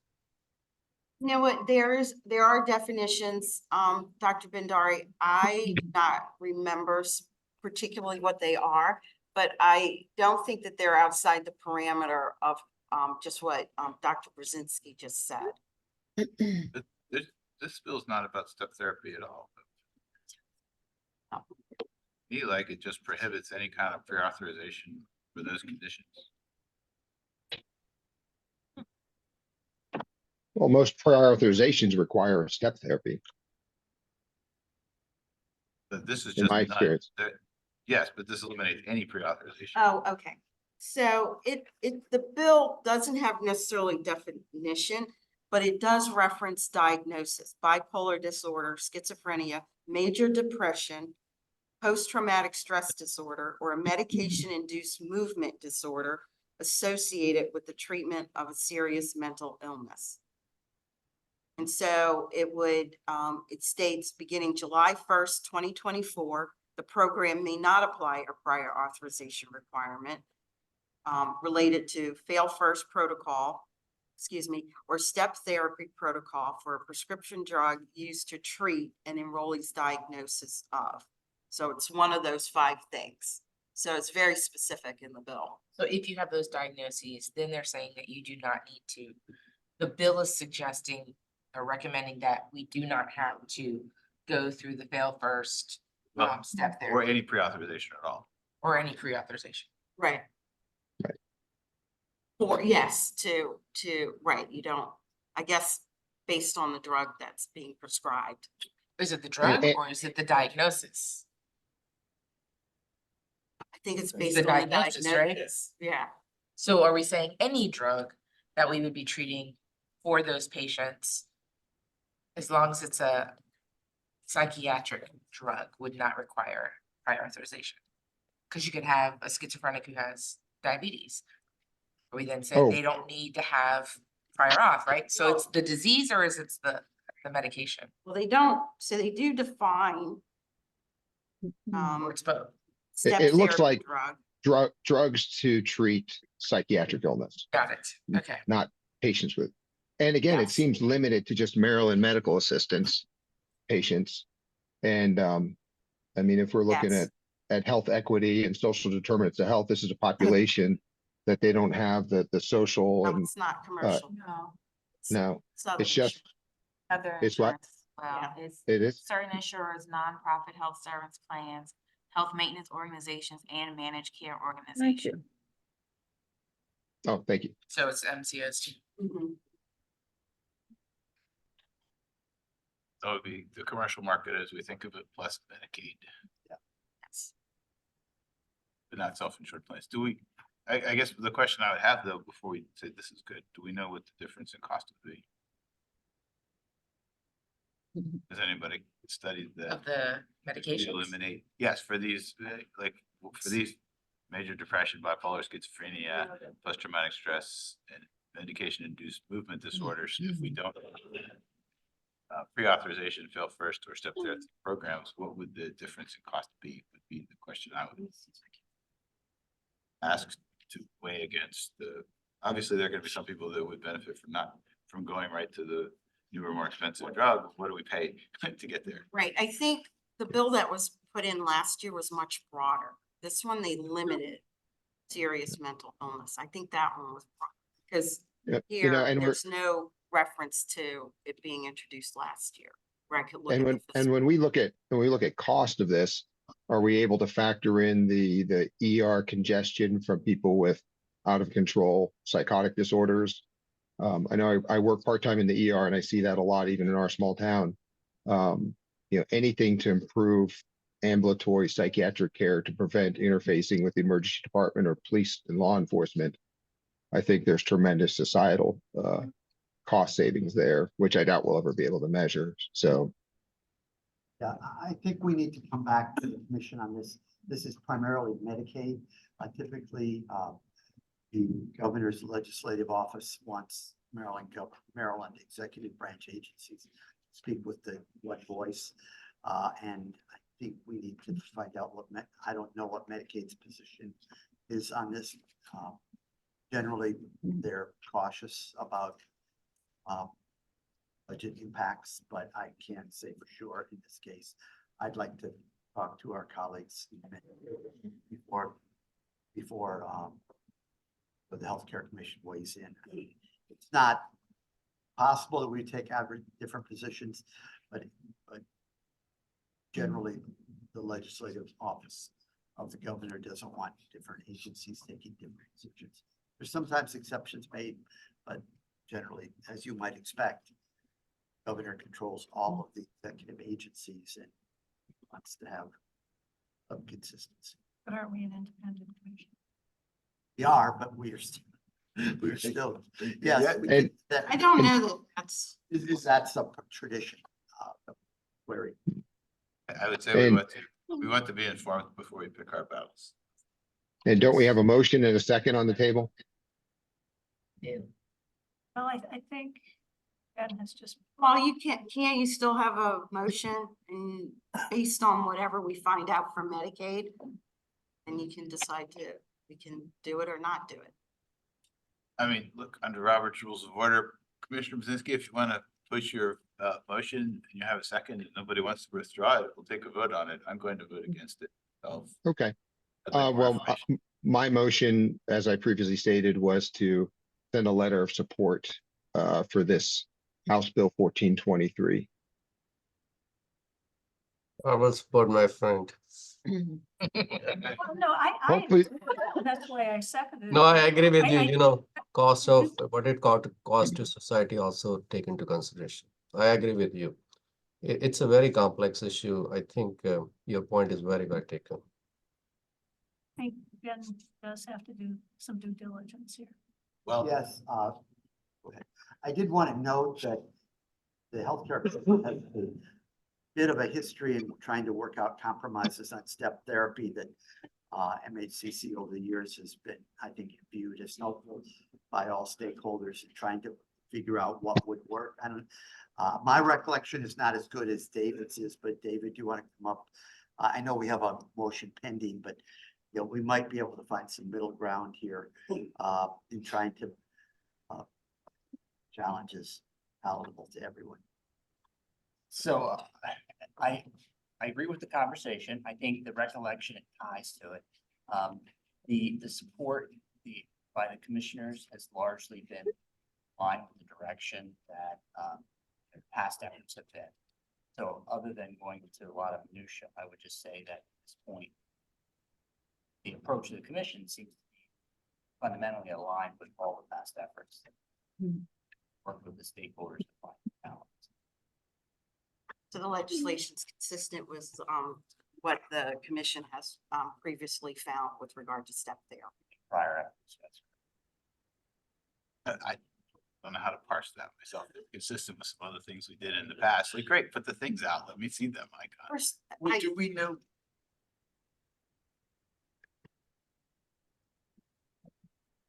Go ahead, Commissioner. Do we know where other parties, what positions other parties are taking of this legislation at this time? So if we were to take a position in support, we don't know if we are then entering into conflict with some other executive agency, correct? Well, And, okay. no, we probably, no, we don't. We wouldn't know. For some reason, I won't speak to Medicaid, but I'm sort of thinking it wasn't necessarily controversial. Well, all I'm thinking is, I mean, I'm in No. favor of They're opposing it. of the motion, but I'm not sure that this is the issue that we'd want to publicly get sideways with another commission on without at least knowing why we're in opposition and how strongly we feel about that. We may, after we think about it, want to be taking a different position, but I think I personally probably want to know. Well, she just said somebody's opposing, so I'm not sure. Medicaid. I mean, that's the Medicaid right, is opposing. so. And we'd want to know who that is and why they're opposing that, and maybe we don't care and maybe we do, but. Right, cost. For Medicaid, it's probably, the reason why they're likely to oppose the bill is because this, having those safeguards in place helps to keep the cost down for them. Because they're probably not looking at the overall cost to treat patient from Right. all different perspectives, Exactly. as mentioned before, like going to the ED. Or, having other episodes where police may have to get involved, et cetera, et cetera. Right. You're just looking at the prescription drug cost. Correct. It's gonna be cheaper to go with the first generation prescription. Right. 100%, and if that's the case, I would agree with our position. I guess I just kind of like to know for sure that's who's doing it and why. And if it is, I would be okay. We have a meeting, there's a meeting tomorrow, so I'll be able to sort of parse that out. Because I think both of you probably, probably right. I'd just like to be sure. That's all. Well, right, are we sure that this, I think, right, it's not just Medicaid, or this is.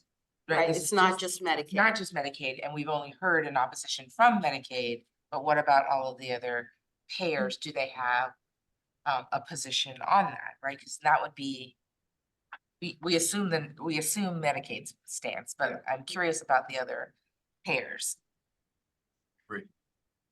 And that I can find out as well, and email everyone about that. I can follow up. The commercial providers and also with Medicaid. I mean, the thing I'd like to know. Brief, it would be some estimate of what the cost is in a commercial market. It's not free, right? That cost goes right back into the rates. People pay for that, so. It's not bad. Maybe we want people to pay for it, but we should. know how much it is. Commissioner Brzezinski raised a point too, which is when we look at the cost. Go ahead. I'm sorry, I don't- didn't raise my hand, you did. You're right. You're 100% right. I think Commissioner Gilbert actually was gonna say something before then. So I just have like almost just a one-liner. We would always like safety and the best choices to be at the best cost, and sometimes they're not.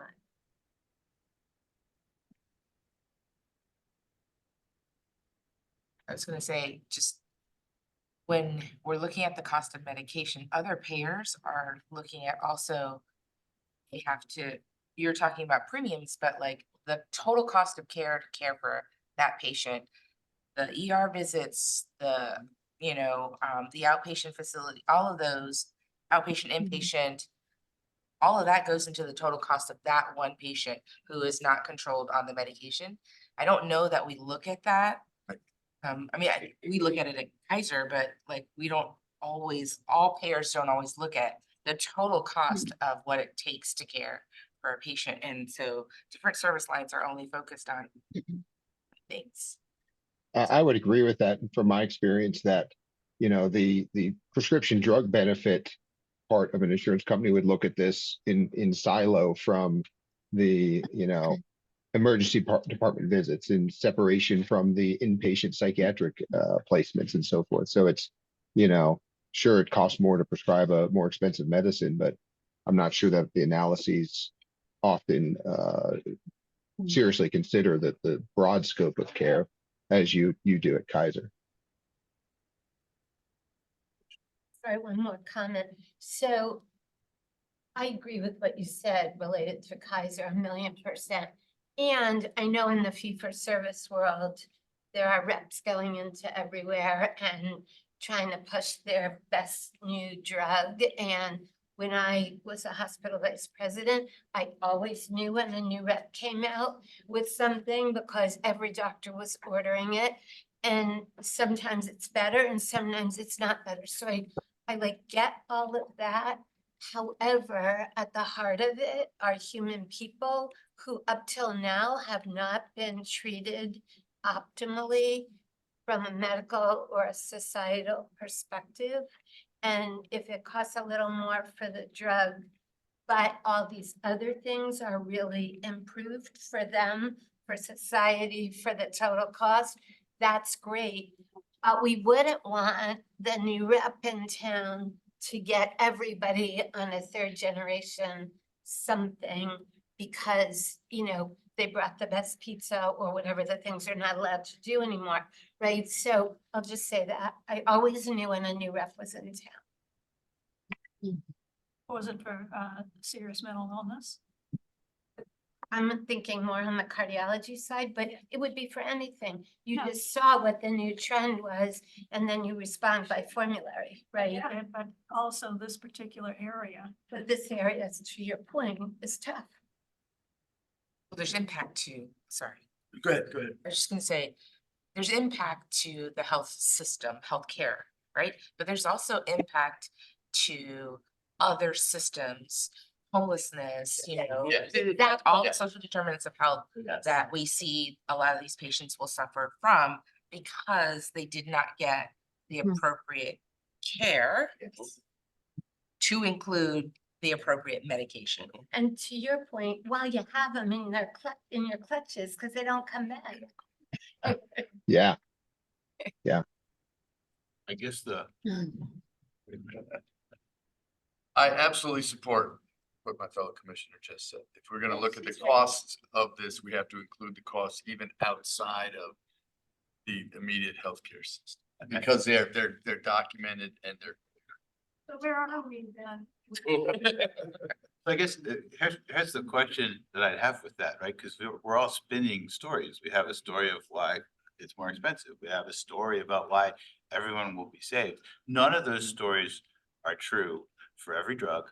None of those stories are true for every one of these categories, and none of those stories are true for every situation, right? We've just all looked at a different part of it. How do we, my preference would be, yes, I don't disagree with look at all the costs, not just rates. That seems fair, right? But you'd also then you'd have to say, well, the folks that aren't coming back, is that commercial insurance? Or are those people that are too poor for commercial insurance and you're just over here imposing costs on a different group of people? Like, I do think we need to do the analysis. That's why I was opposed to the motion. It's not so much we must support or oppose this bill today, is like, I don't feel that I have the, it doesn't seem developed. It doesn't seem like we have the information. It's not a bad idea and not poorly meant, certainly, but I'm not ready to rush in and go, let's go, especially if there's another state agency on the other side saying we don't want to pay for this. I'm assuming they have the best interest of their patients in mind. They do. Go ahead. I would oppose it at this time for a different reason. That is purely practical. Before we decide to support or not, I'd like to know what other state agencies are doing and why. So we can sort of, if we're going to take a different position than another agency, I would like to do that knowing that they've taken it for these reasons and we disagree. And I would vote for that, but I'd want to know that before. And I think, Tracy, right, that wouldn't be hard to figure out. No, I don't think so. Right, so for something that's so information that's much easier to gather than the total cost of denying the drugs to these people to society. We can figure it out. That is the basis of my opposition, and the reason I would say it's slightly different than our chairs, who also has, you know, a valid position. No, I agree with that. It can go sort of within what I was trying to get out. Just go ahead, David. I would just note that keep in mind, the bill still has the same protections. we originally did, which means there's the fail first, and there's a protocol for a physician or clinician to not go through the steps of fail first. And then, but it does require the administrative process. If a provider says, rather than going through the tiers, if you will, we want to go right to prescribing a certain drug, as long as they can support it, and that's where the documentation comes in. This process eliminates all the upfront paperwork because it's now carved out. So for these conditions, So you and just. that is important to know. And certainly some carriers, perhaps the Medicaid department, will have concerns about funding. So I think the cost impact. So the logical next step does seem to ask those key questions of other state agencies.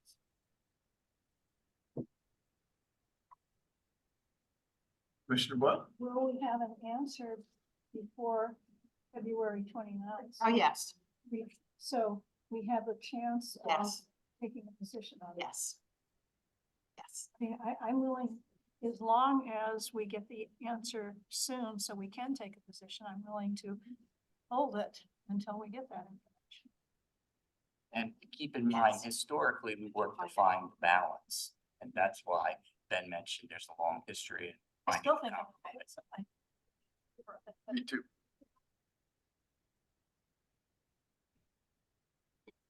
I'm good.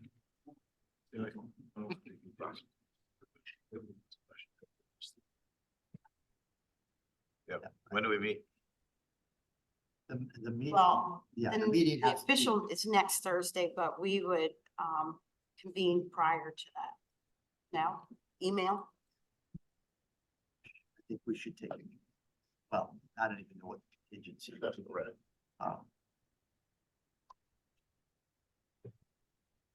We don't like to do email. Yeah, I can email what I find out.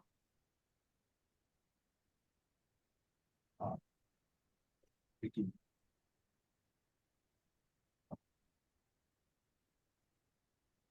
We have to table it, and get back to you. Or conference call. Maybe tomorrow. The problem is that the hearing is not the deadline. The deadline's 2 days before the hearing, so if we're gonna. So put- Tuesday, we would have to have a decision on, by Tuesday. Chris, do we anticipate finding, in the interim, finding information that would change people's votes from wanting to support this, Dr. Budzinski's amendment to going against it? Or do you think the data we're gonna find is gonna just confirm our current beliefs? My understanding is that we would first of all, talk to Medicaid. They're the agency that directly is in fact budget cost to them. They may have data, they may kind of be operating the same way that we are right now on a motion principally, but not a lot of facts. I think we need to find out that they may have a more nuanced position. I don't know. I have not been personally tracking this bill, so I can't say what Medicaid's position would be. I think we can, Tracy's right, we can find that out fairly quickly, but then we can find out what's the basis for their position and share that with you. And I think then we're not gonna be able to do a study ourselves in 3 days, but we are gonna, is that information sound? Or is that information something that you don't accept or a different way? And we'll also be able to find out, right, if any other state agency or commission is opposed. Yes. So we will say who's opposed and why are they opposed? Right. And then we could, so that would be new information. It would impact my vote. So I think we could either withdraw the motion and remake it, or we can move to table it till next meeting, not the next meeting next month, but until we're able to meet tomorrow or Monday. It sounds like. You're having the meeting tomorrow, though, right? Oh, the meeting tomorrow is at 9 o'clock. And you'd be really surprised what people can do between 9 o'clock and 3 p.m. When they have I to think use I them. prefer we talk on Monday to give you some time to collect. More information. So we move to table the Yeah, conversation. so till somebody will Monday. make, I don't want to get it all too much tied up in Robert's rules or whatever. Yes. Did you make that I motion? did make that I motion. second it. Okay. Now, does anybody want to discuss the motion to table the motion? I'll call a vote. All in favor?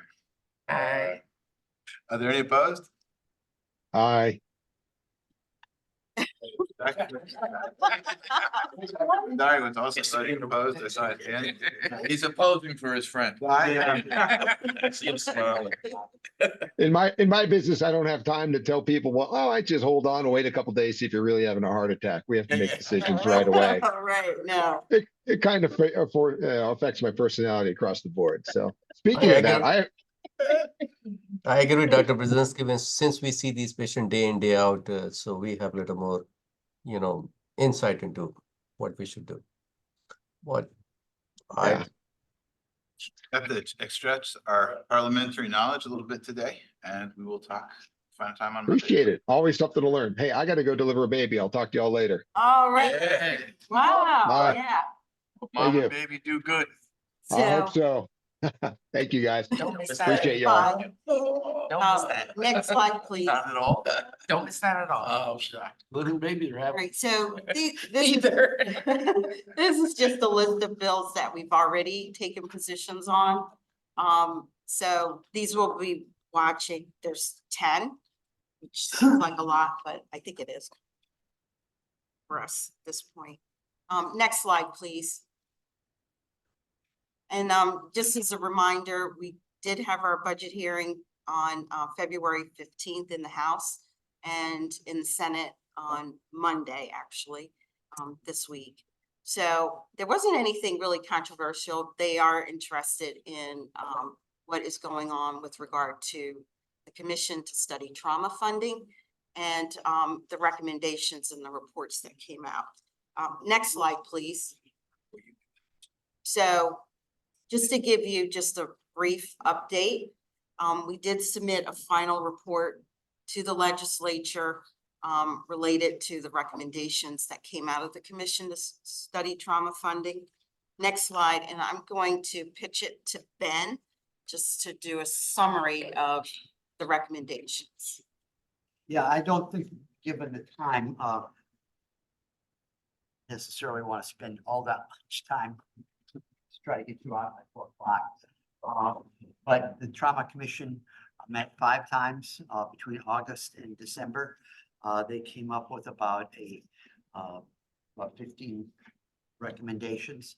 The ones I'm going to talk about are the ones that affect the Maryland Trauma Physicians Fund that the Healthcare Commission is responsible for administering. The does in collaboration with HSCRC, but really the fund, the actual operation of the fund resides with the Healthcare Commission. The first couple increase on-call payments, on-call, and Dr. Bandari or lost another physician, but that's a commonly known concept where they respond to a need to come to a hospital. Typically, it's within a allotted time under the Maryland regulations for trauma facilities. 4 specialties are governed by trauma on-call requirements.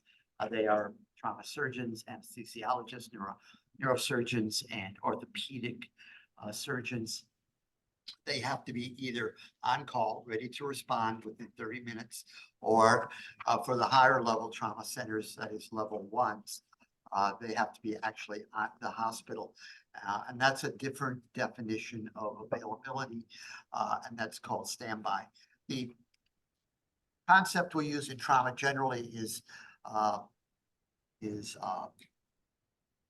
standby is availability cost or readiness cost, those 2 items together. Standby is funded through HSCRC rates. On call, because it's a physician service, HSCRC cannot pay on-call. They can pay standby because the doc is at the hospital. So we pay for on-call through the fund. Standby is paid through the hospital rate setting system. We're proposing that both of those should be increased. HSCRC has set up a bit of a warning flag because of the total cost of care model and concerns about any extraordinary cost on that. But I think they are gradually seeing that there does need to be some additional funding, both for on-call and for standby. On-call will be funded through some increases in automobile registrations or an alternative source such as gun sales, ammunition sales, and gun accessory sales such as scopes and mag loaders and bump stocks. Just everything that you need if you have a gun that you want to add to it. The second area that kind of highlight is that there's a system, a concept in trauma that the entire team has to be available to respond. Historically, non-physician providers, including PAs, CRNA, certified nurse anesthetists, and the various therapists, speech, physical, and occupational therapy have not been eligible for uncompensated care. That is we're proposing to make them eligible for uncompensated care. That is, when trauma patients arrive at a hospital without insurance, the hospital sort of gets paid because it's covered under the rate setting system. Docs do not. They for more than 20 years, they submit bills to the trauma fund and be reimbursed. Non-physician providers have been exempt, and therefore, we think that the concept of the whole team gets treated the same, that those providers should also be eligible for on-call, or excuse me, uncompensated care. It's not going to have a big impact overall, but it does establish a principle of equity for all providers who are part of the trauma team. The next couple pertain to HSCRC. They do roll hospital costs associated with trauma. It's called MIMS, incremental trauma cost. It has not been an area of great attention. We're suggesting that they take a second look at that. As an example, why I think they should is that these surveys that they do, and we'll talk about level 2 trauma centers, which are they're not as advanced as shock trauma or the adult trauma center at Johns Hopkins, but they do a heck of a lot of trauma care. Each of them provides treats about 2,500 trauma patients per year. And some are very, actually quite sophisticated. For example, the University of Maryland Cap Region has a pretty capable trauma center relative to even Park in the level 1. For example, most of the gunshot injuries that come to University of Maryland Cap Region are actually treated there, which is, wasn't the case 10 or 15 years ago for sure. So they've enhanced their capability. Similarly, Bayview, Sinai, and Suburban, the other 3 trauma centers also have a lot of capability. But when you look at incremental trauma cost, that is the additional hospital cost associated with configuring my trauma center, it ranges from about 1.5 million at Cap Region to over 9 million at Bayview. It made me scratch my head as to why there is so much variation. And I think the Trauma Commission, Commission on Trauma Funding said, like a lot of things, we should either make sure that we're paying or incorporating the same level of cost for all centers, or understand why. And that's what that recommendation is all about. We also think that there is an imbalance here, a cruel kind of injustice, because on one hand, we have MIMS regulations that compel hospitals that are in the trauma system to do one thing, and we have HSCRC cost accounting rules on another. You know, there has to be some sort of balance here. Each of them is enormously expensive, and we basically are just saying for the trauma commission, you know, try to reconcile it in a better way. The hospitals will say, well, gee, we're responding to NIMS for these trauma standards.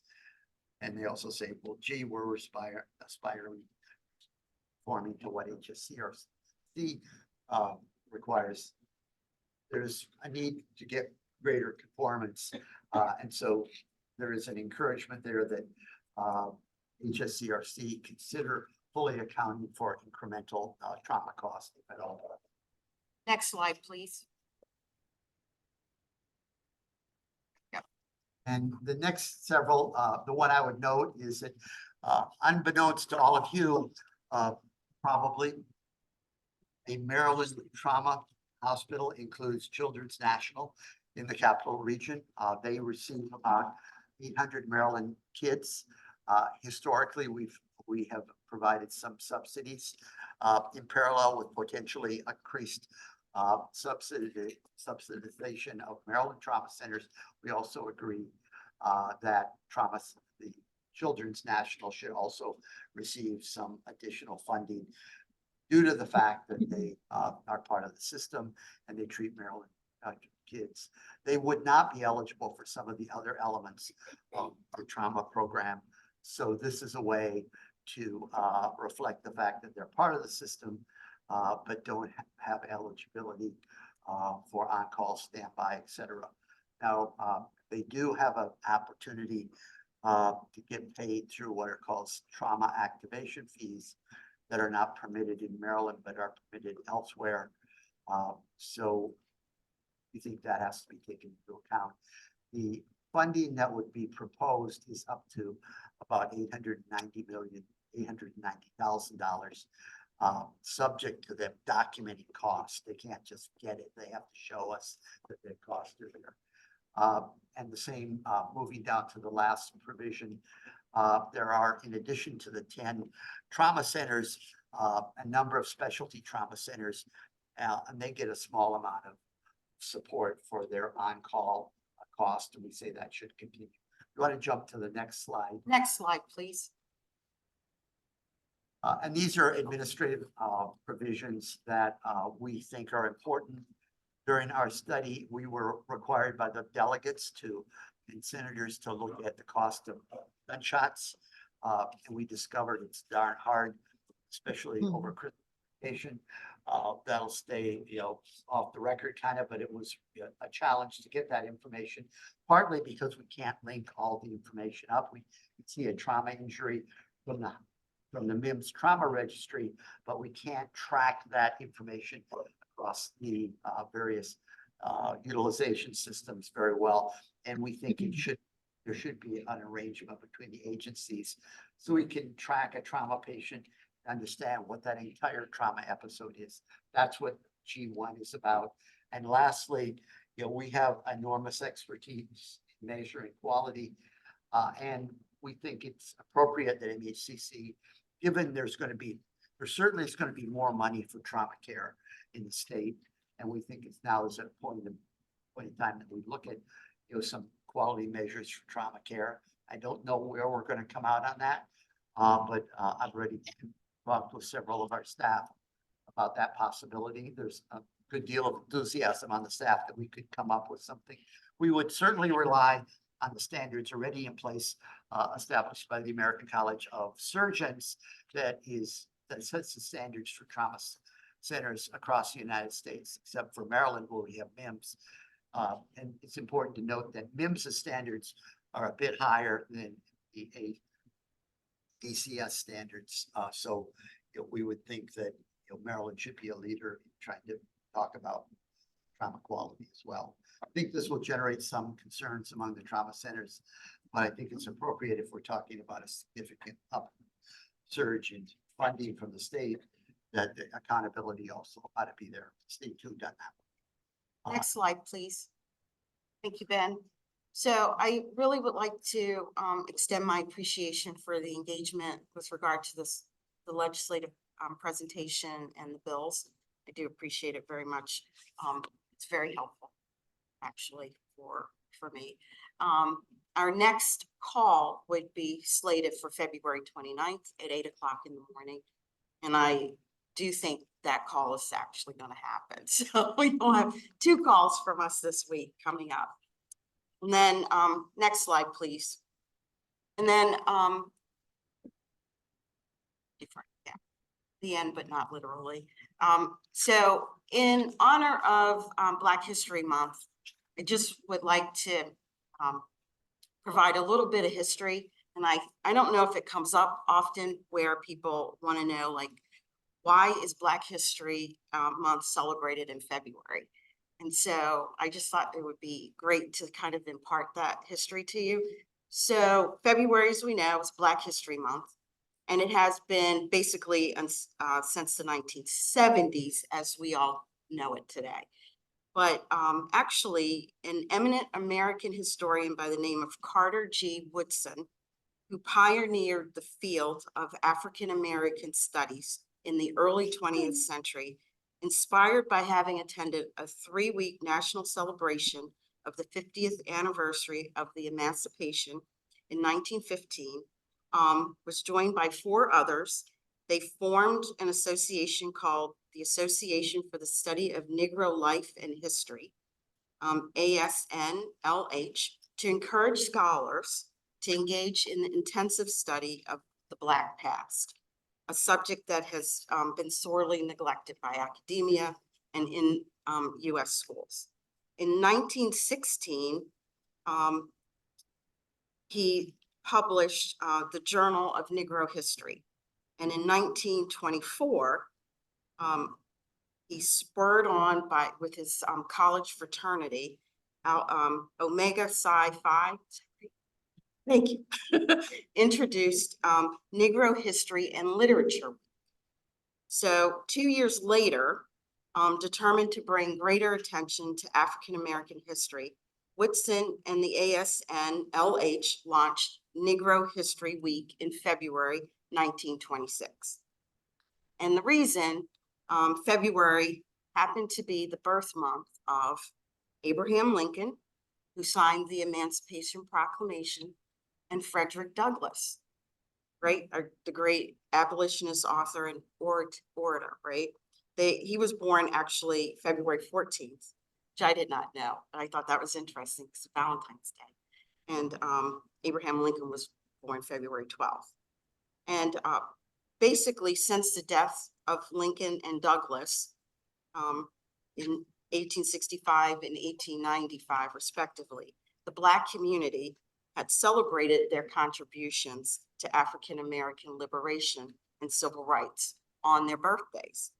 And by rooting Negro History Week in February, Woodson sought to both honor their legacy of Lincoln and Douglass and to expand an already existing celebration of Black past to include not only the accomplishments of these 2 great men, but also other African Americans in history. And as early as the 1940s, some communities started to celebrate February as Negro History Month.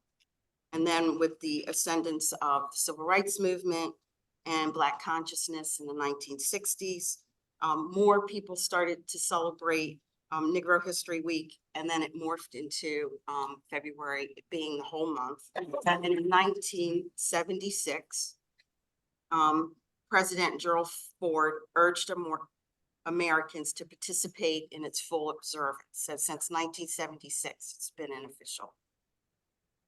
February has been the official month, Black History Month. And that's why we have Black History Month in February. Thought that was nice.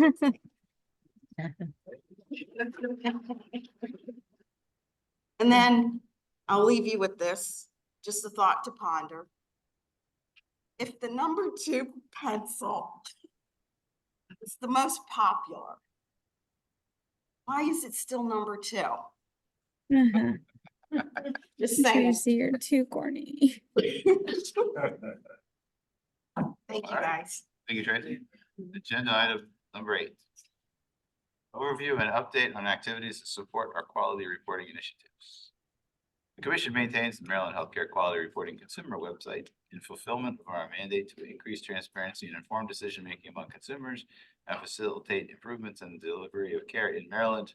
Our next presentation will be given by Teresa Lee, Director of the Center for Quality Measurement and Reporting. The center is responsible for our quality reporting initiatives. Ms. Lee will provide an update on the center's activities.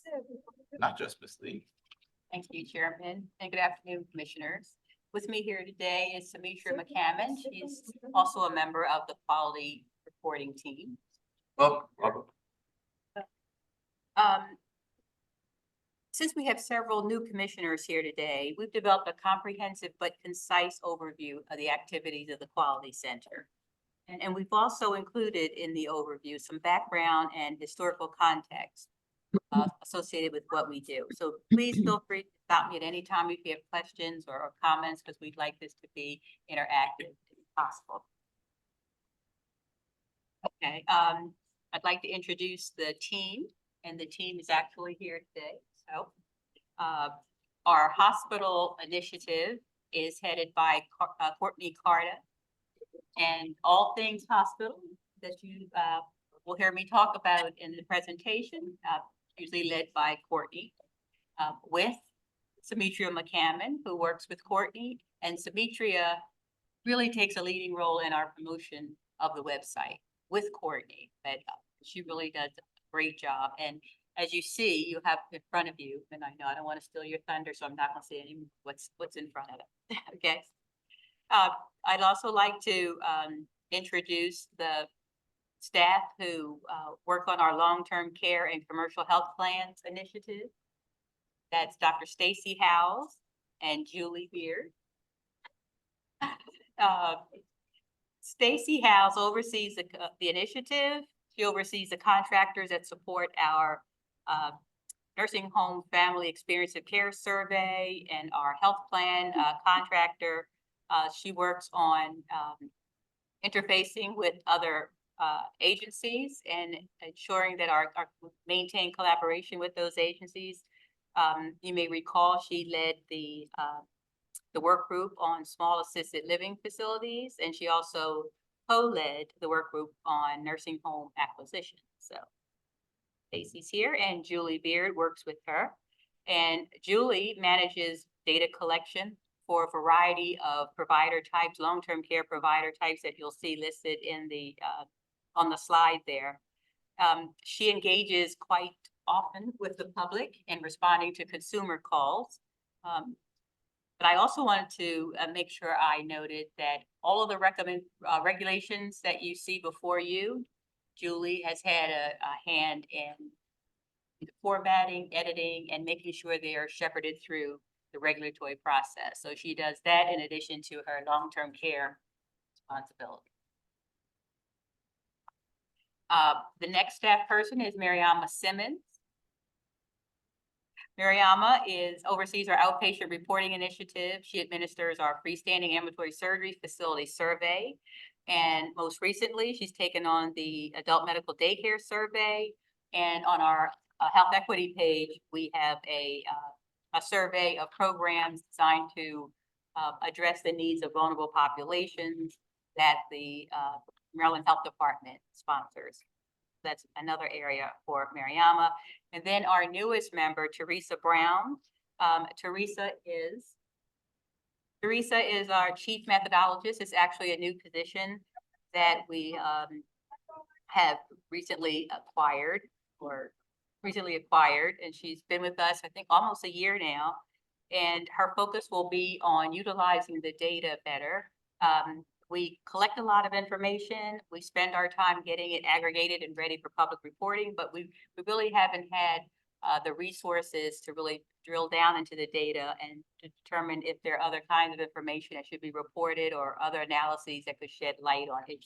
So Teresa is serving in that capacity, and her work will cross all the centers.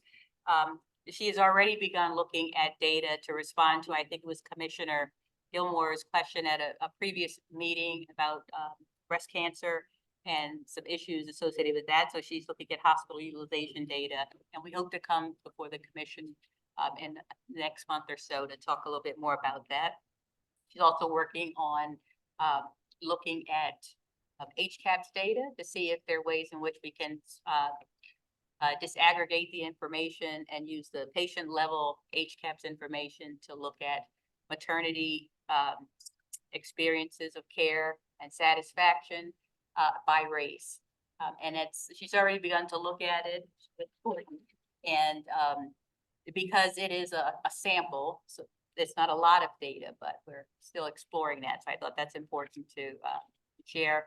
And she will be getting involved with our data validation projects. And we're also working on an initiative to see if we can have a social determinants of health dashboard or tool for people on our health equity section. So more to come on that, but it may take a little while on that project.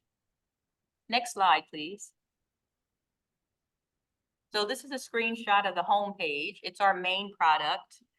It's actually our response, the commission's response, I should say, to several mandates to establish and address performance evaluation systems for hospitals, nursing homes, ambulatory surgery centers. You'll see the icons along the bottom. You might be able to see on your tablets. But those are sections of the website where we provide quality measures when they're available, or we provide descriptive information on where facilities are located as the urgent care center inventory provides. And we also, as I mentioned, recently created a health equity section where there's resources on legislation related to health equity. There is hospital utilization by major medical conditions broken out by race. And then there's some other information, Maryland statistics, population statistics, some ARC links to ARC information as well. So there's no demonstration of the website today. There's the link that's been provided, but we hope to come forward at another point and provide a sort of a demo of the website to get feedback. So in terms of the website, I'd like to note a couple of things. That in building our website, we've always used focus groups to get feedback, to make sure that the information we're providing is meaningful and useful and understood. We use plain language, targeting 6th to 8th grade level reading levels. We update the information quarterly, and it's kind of staggered, so it feels like we're updating all the time, but we update as new information becomes available. I mentioned our health equity section. And if I categorize our work into 4 main areas, I would say it's data collection and management, number 1, data analytics and data quality review or validation, number 2, website promotion, number 3, and ongoing collaboration, both internally with other centers and across the state. And of course, those 4 areas overlap, but those are a way in which we can organize and structure what we do. So I'll summarize our main activities and highlight areas where I think we have made real impact in terms of improvement in the state of Maryland, and particularly in our HAI, for example, talking about already. So next slide, please. Oh, any questions? I'm sorry, before I go on. Okay. And I cannot see that slide, so let me. So we have quite a bit of information, as you can imagine, on our website, both data that we collect here in our offices, and then there's secondary data that we collect. You've heard before about the Nursing Home Family Experience of Care Survey. That is comparable to HCAHPS for hospitals, providing experience of care from the families or the residents of those nursing homes. I think it's important to note, not only do we collect it and report it on our website, but it's also used by Medicaid in their Pay for Performance program. And there are a couple of other states, I think, that over time we've shared the information, worked collaboratively with Stacey has. So it is information, I think, that's been very, very beneficial to consumers, and we think that's an area in which we really provide a role that's not really provided elsewhere. The freestanding ambulatory surgery facility survey Mariama manages. We talked a little bit about that, that's used by the Planning Commission, and it's also used to populate our website. We're always looking for additional information to different additional sources of information to add to that area, because we have very limited quality metrics, and so we'd like to expand on that. Adult medical daycare, again, is more of an inventory with some basic kinds of information for persons searching for care for a loved one. I think the health department program serving vulnerable population survey. A couple of years ago, there was legislation that required this commission, in collaboration with the Office of Minority Health, to tell them what was being done for vulnerable populations in the state. And we chose to develop a survey of the different areas within the department to ask what were they doing to address vulnerable populations. We compiled that information and sorted that information by medical condition. So on our website, you can look up diabetes or maternal child health, other categories, to see what services, only limited to the health department, but still services that are provided to persons in that area. We see that as just the beginning. It's basic information, but it's a start to help to build a tool and a resource on what's going on to address health disparities in the state.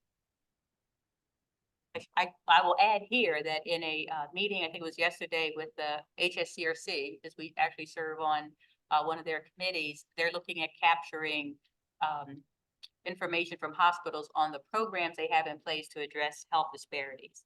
So we're hoping that we'll be able to work with the HSCRC, and with that information, supplement what we're currently reporting. So more to come on that. It's just really early.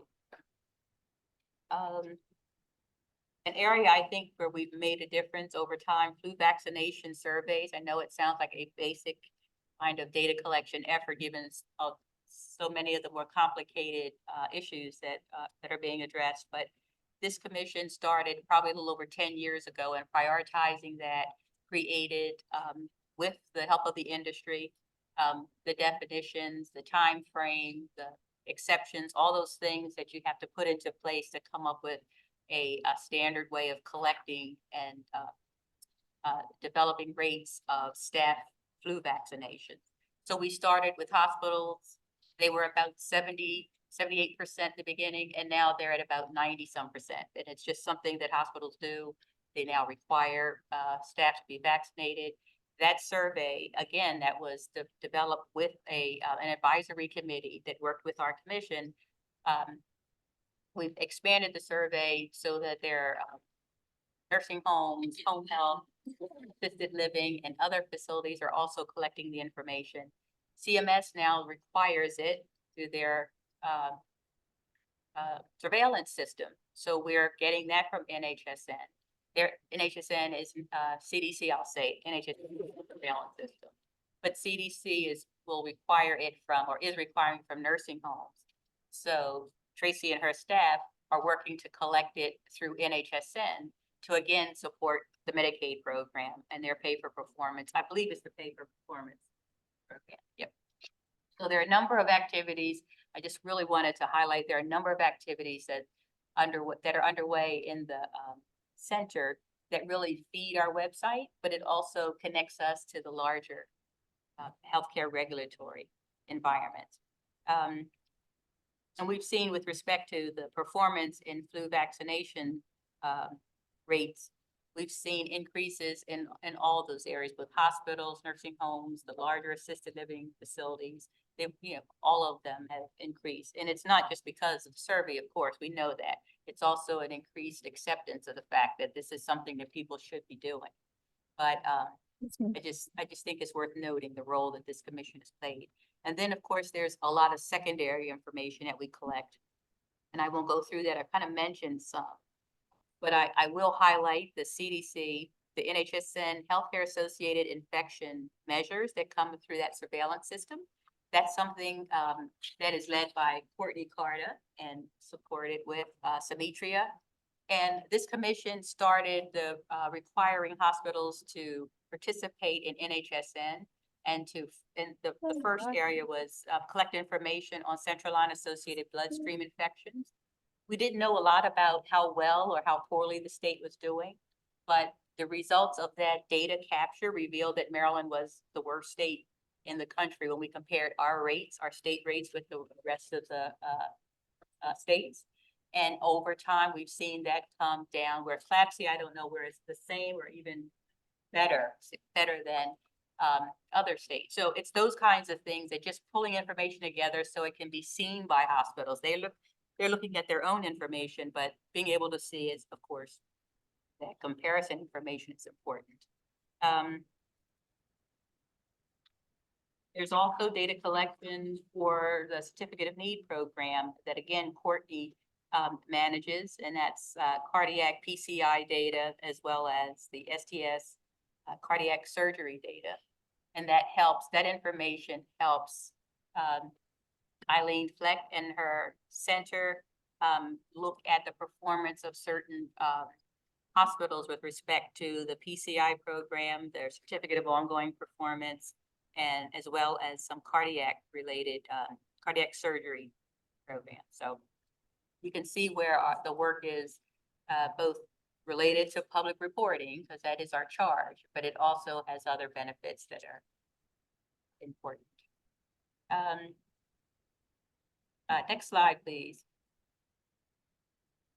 Data analytics. I won't go through this, but I do want to mention that with our most recent staff person, Teresa Brown, I think we'll be able to do a lot more in analyzing some of the data we have beyond the public reporting. But we do have, there's analyses that are currently going on. You have heard in previous meetings, Stacey Howes talk about the star ratings for nursing homes and how that impacts some of the other work that's being done. Courtney Carta actually provides the Leapfrog hospital safety grades each year and monitors that information. And I mentioned that we have the Nursing Home Family Experience of Care Survey. And I mentioned already that we do have, we're analyzing the detailed HCAHPS data to see if there's a way we can look at maternity perspectives on experience and particularly for African-American women. And a major focus, again, of our work is to be able to say that we've looked at the quality of the data that we're using. So we have historically gone in and performed using a vendor, an experienced vendor, on-site data quality reviews where they're going back to the medical record to make sure it supports what we're getting. We stopped that because of COVID for a period. And over time, the way in which audits are conducted, you really don't go into the hospital as much. That information can be sent to you electronically. But just so you know, that is a function of what we do. And we are in the process, again, of working with HSCRC to see if there is some work we can do in the emergency room wait times by looking at the reporting of time, data, the arrival of patients in the ED, just to make sure the data is being captured consistently across different providers. And ECQMs is another area where we're looking to expand our data quality review. So if you don't have any questions for me, I'd like to turn it over now to Dr. McCammon to talk about website promotion and communication. Okay, good afternoon, commissioners. So promotion, as you heard, is a priority for our center. When we redesigned our website in 2020, part of that was, first was the extension that you see over here, where we made sure that all of our materials reflected our new website design and color scheme. But we also launched in March of 2023, our quarterly newsletter, Quality Corner, during Patient Safety Awareness Week, and we featured Dr. Blair Agg, the former president and CEO of the Maryland Patient Safety Center, You have a hard copy of our latest issue today, in front of you. That was released, earlier this month. And this issue that you have in front of you is our fourth issue. It had our highest distribution, going to over 1,915 people. It had our highest open rate and click rate. And it achieved our goal, which is to drive people to the website, where nearly 300 users were referred to our website. Just curious, what was the open rate and the click? Oh, the open rate was 38%. It normally ranges between 25 to 32%, and the click rate was 94%, which normally range between 6 and 21%. So So- what bumped you up? Yeah, this issue, and what we did uniquely with the February issue was we made the entire issue about one specific topic and then did like small segments. So we featured one of MHCC's own centers, the Center for Health Information Technology, and talked about efforts in telehealth. The overall topic or theme of the newsletter was new coverage. Now what? Like, what do you do? It's the top of the year. Everyone's health insurance coverage has started. So what do you do? So we talked about our outpatient surgery checklist and kind of applying the quality, the industry quality standards and the resources that we have at MHCC to actual issues that matter to consumers. Okay. No. Oh, that's it with the newsletter. Okay. For social media, we post almost on a daily basis, sometimes multiple times a day. We post on Facebook, Twitter, and LinkedIn. We are increasingly becoming a trusted brand and source of information, particularly on Facebook among other state and local agencies. Our posts are often shared and are going viral more frequently. Like going viral used to happen maybe once every 2 or 3 months, and now at least once a month we have a post going viral. Just curious, how many followers when you say going viral? I mean, at what level? Okay, now we're not the CDC, so we're not gonna pretend, right? I got But you. let's I'm just, just okay, I've been at MECC about 5 years. When we first started, we had maybe 100 followers on Facebook, and now we have about 500.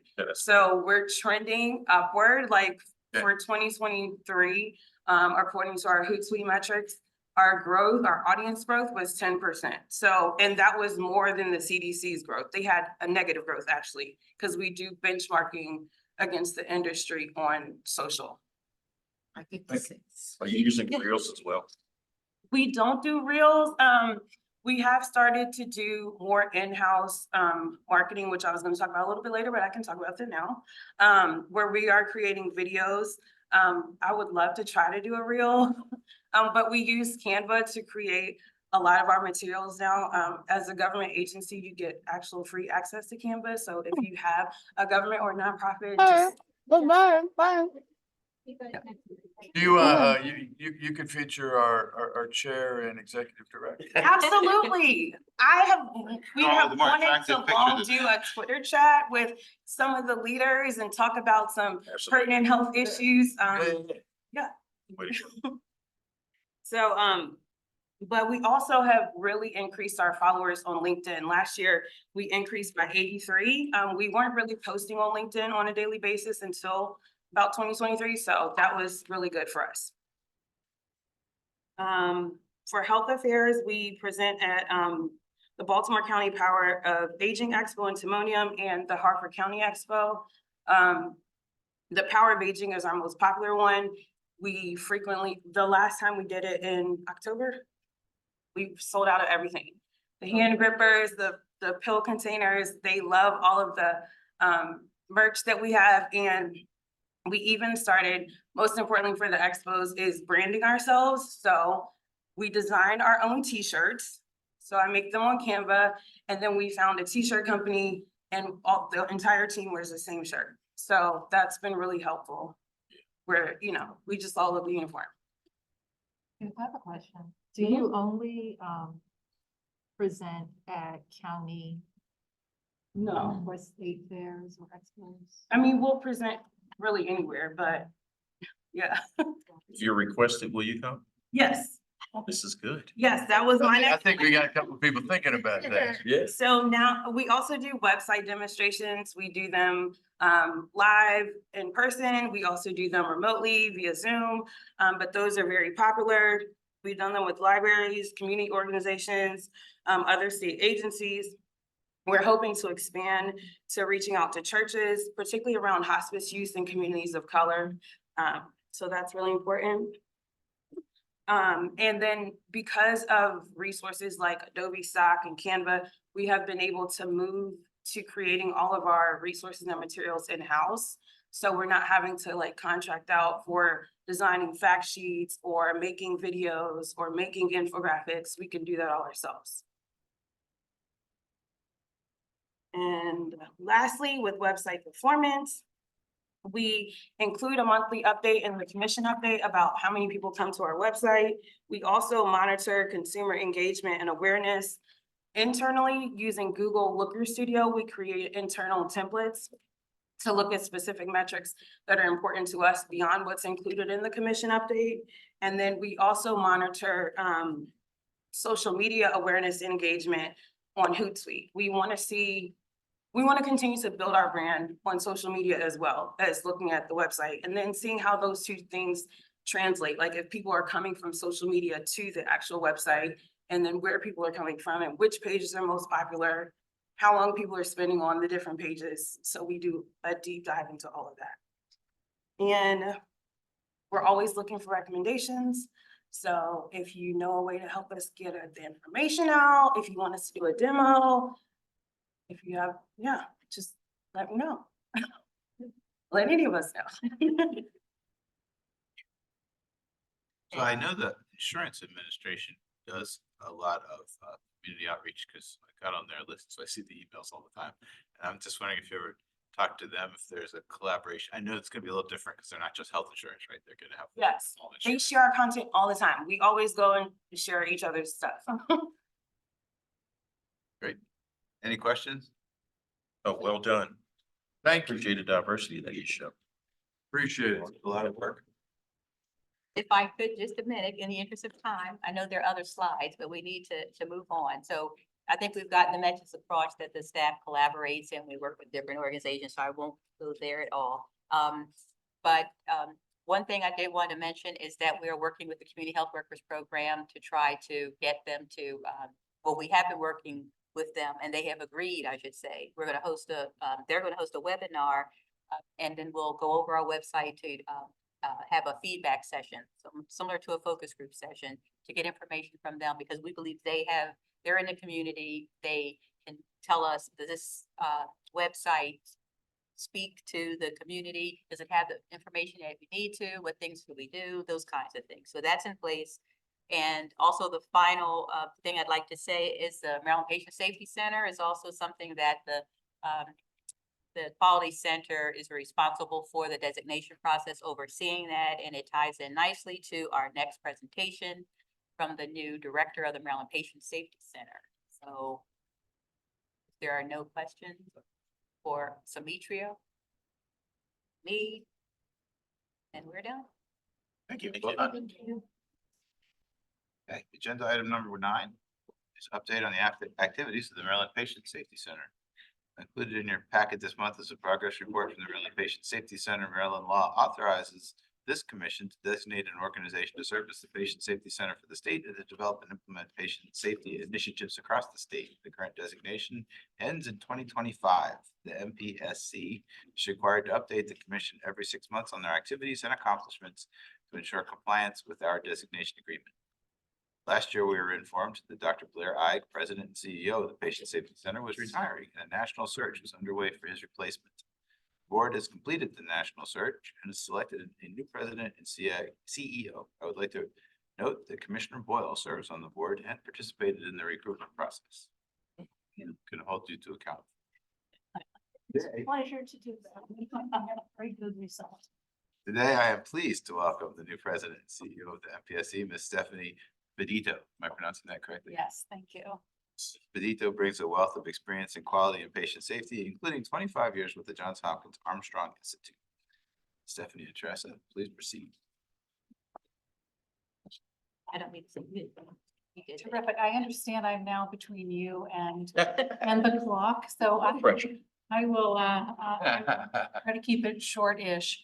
But I'd like to share some of the good work that we're doing. I was asked, and some of you are new, to give a little bit of background on myself in addition to what the chair has just offered, and a little bit of background on the Maryland Patient Safety Center and what we do. And so you just heard that I was 25 years at Johns Hopkins, starting in hospital operations, and to Director of Innovation for our Center for Innovation and Quality Patient Care and the Armstrong Institute, where I led some national and international collaborations. So I have a deep understanding of kind of hospital operations, but also doing large scale improvement initiatives. Did one of the first diabetes collaboratives at Johns Hopkins, so this is now years ago. But looking at social determinants of health in diabetes. And it was one of the, again, this was before those words were being used very well across the system. And so in the last 9 years, so after Hopkins, I've been working in medical specialty societies in their DC office, and I've done a lot of scientific regulatory work with the College of American Pathologists and with the American Academy of Dermatology. And working on advocacy, but regulatory advocacy as it relates to emerging topics for, in this case, pathologists and dermatologists, but that could be the impact of digital health, the impact of AI, pandemic preparedness and response. So working with CMS, the FDA, the Office of the National Coordinator in Health IT, to kind of represent, you know, our voice in those spaces and increased our voice at those tables. I've also worked in those organizations to get grants around diagnostic excellence and health equity from the Moore Foundation and the Center for Medical Specialty societies. So I've done a lot in those spaces, but enough about me. Again, I'd like to share with you just a very brief background to bring you up to speed if you're not familiar with the Maryland Patient Safety Center. I'm sorry, I'm supposed to be saying next slide, please.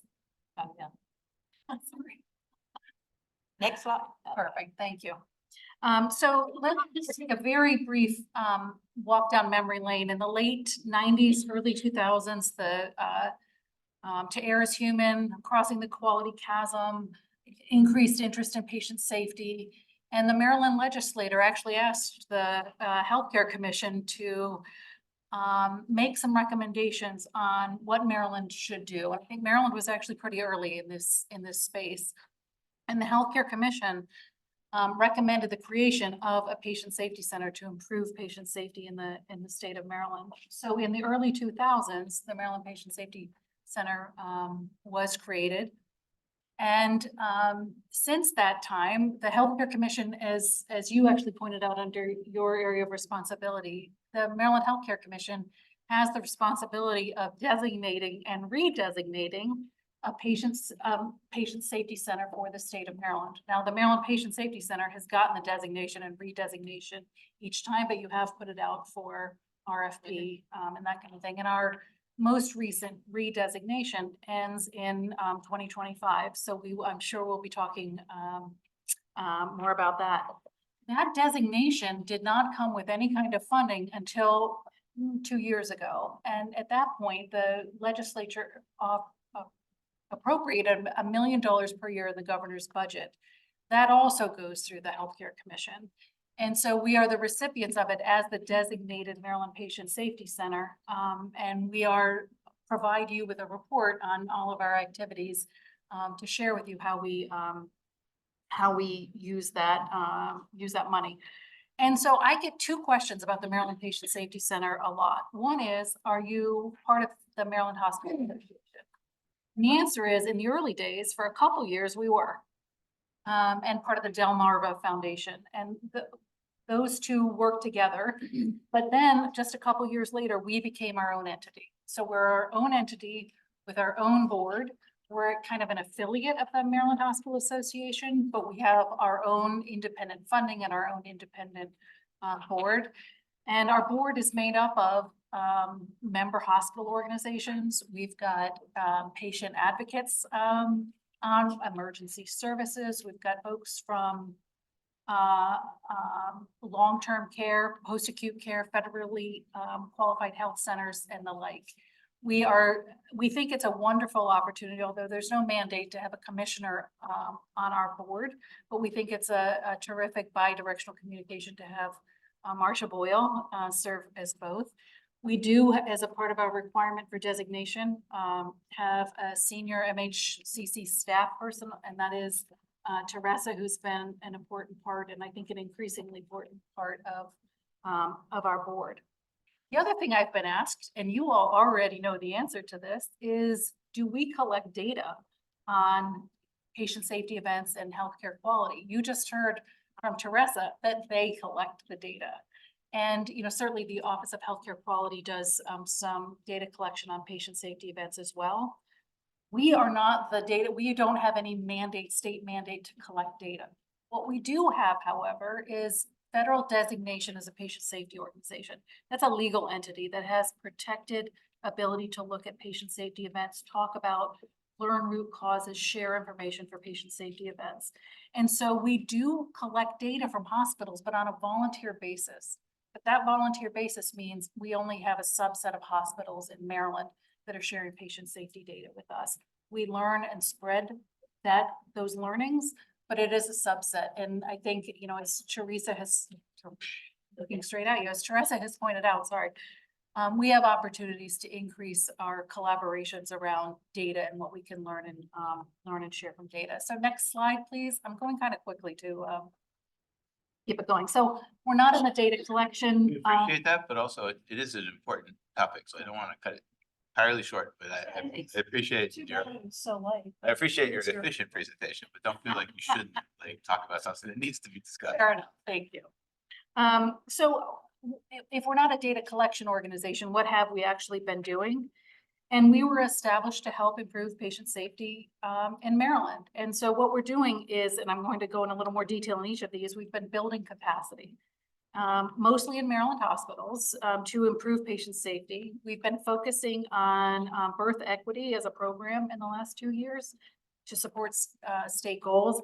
And through our PSO, our patient safety organization, we support voluntary reporting and learning across the state. So next slide, please.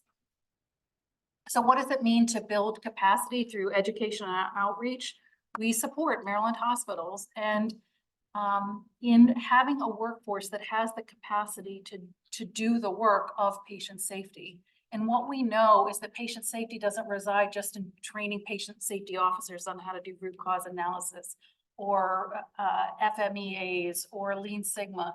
It's not enough to talk about what boards should do. It lives in every layer of the organization. And so we are trying to reach with our programs each part of the organization. So what appeals to a frontline nurse in the ED is different than what maybe a patient safety officer needs to know.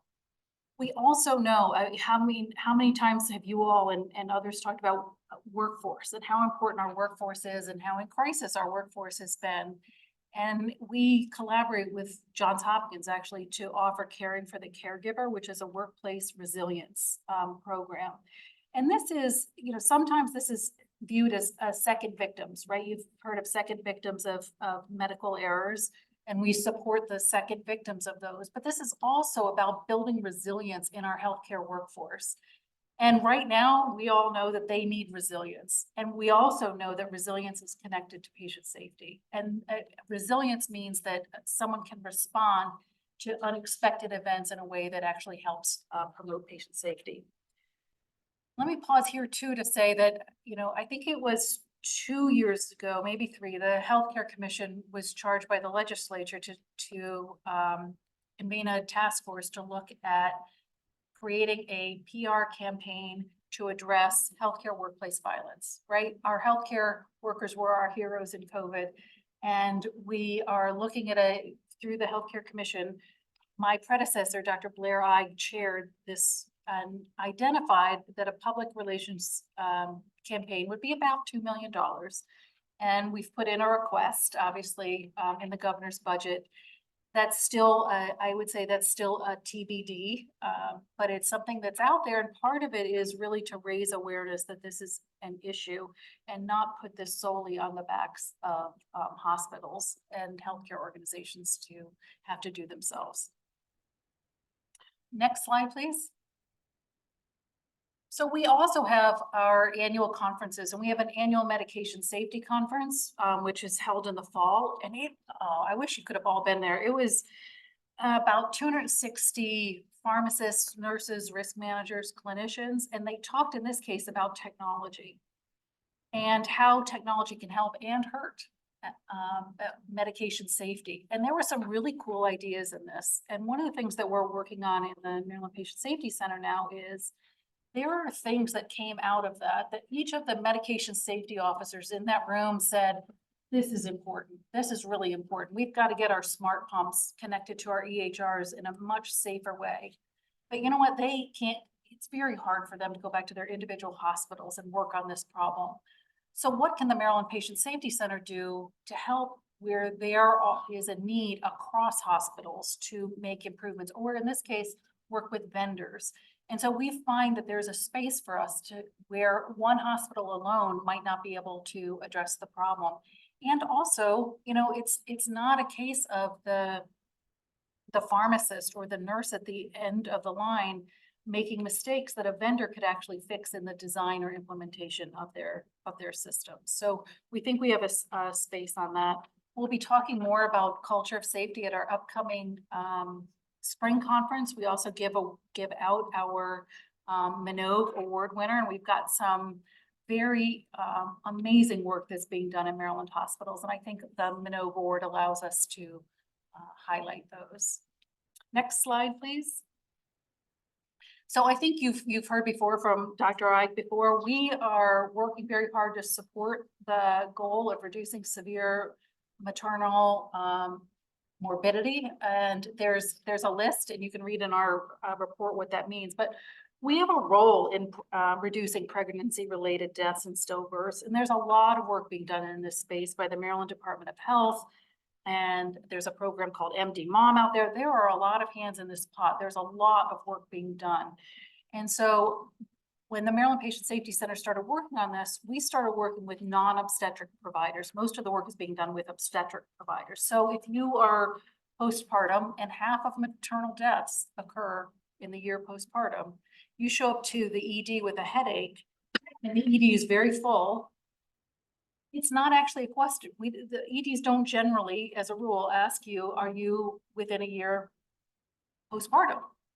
And so one of the things that we're working with EDs on is this Birth Equity Maryland is taking a look at non-obstetric providers better understanding severe morbidity. And this has a huge health equity component. Black women are 2 times more likely than white women to have severe complications of pregnancy and 3 to 4 times more likely to die from them. Improving stillbirths will also help. You know, we have a stillbirth a day on average in Maryland. That also disproportionately affects Black women, and that in turn affects severe maternal morbidity.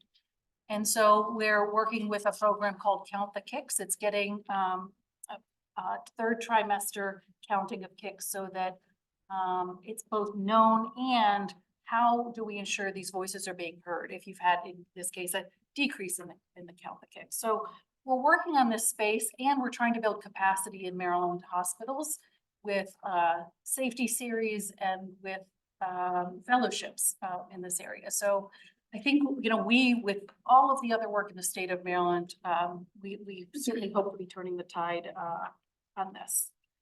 Next slide, please.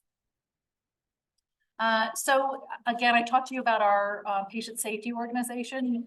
This again is a small subset of hospitals because there is no mandate to report, and many of the larger organizations, quite frankly, have their own reporting systems. And one of the things that I think is very cool that we do is what we call safe tables. And these are bringing groups of mostly clinical staff together under the umbrella of the patient safety organization. So it's protected space to be able to share and learn from events or particular safety issues. And those have been, I think, a big success, and we're looking to expand on them throughout the year, this year. So next slide, please. So we're looking ahead, and I am here, I am doing a kind of a listening tour, if you will, around the state, key stakeholders, key partners, MHCC staff, now the commission to hear from you. And again, I understand we're not gonna have a long conversation for me to hear from you today, but I am very interested. We would like to support and align with the commission's priorities to the extent that that's possible. And we're evolving our strategic plan. And one of the things that I think is a good connection is around our use of data. I think, you know, between the data that Teresa and the group have and collect, the Office of Healthcare Quality in the Department of Health, they report. They don't implement improvements. That's not what their mission is. So I think we can have some closer linkages and be a little bit more data driven. And we've been traditionally in hospitals, and I think that the time is now, and our board is very on board with expanding outside of the walls of the hospital. And I know that you just put out the small assisted living, and we've been talking about what that might look like for the Maryland Patient Safety Center to get more involved. So we're looking at a couple of programs. Again, we're evolving our strategic plan, but as we all know, the emergency department is an important place right now. And they don't need another person coming in telling them what to do. And we're looking at ways that we can support them with some of our programs. And we also know that some of these issues are creating, you know, patient safety issues in the waiting room, patient safety issues from boarding. You know, we know all of this.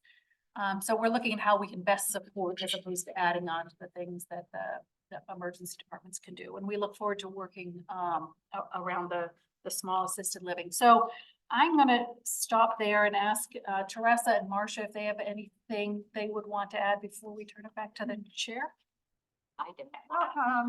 You know, in terms of maternal and child health, we're doing a lot, the Patient Safety Center is doing a lot, but I think there's a lot of expertise here. So if any of the commissioners have some thoughts on, you know, what the Patient Safety Center could do, I think that would be very helpful. I have one. Mike, I'm sorry.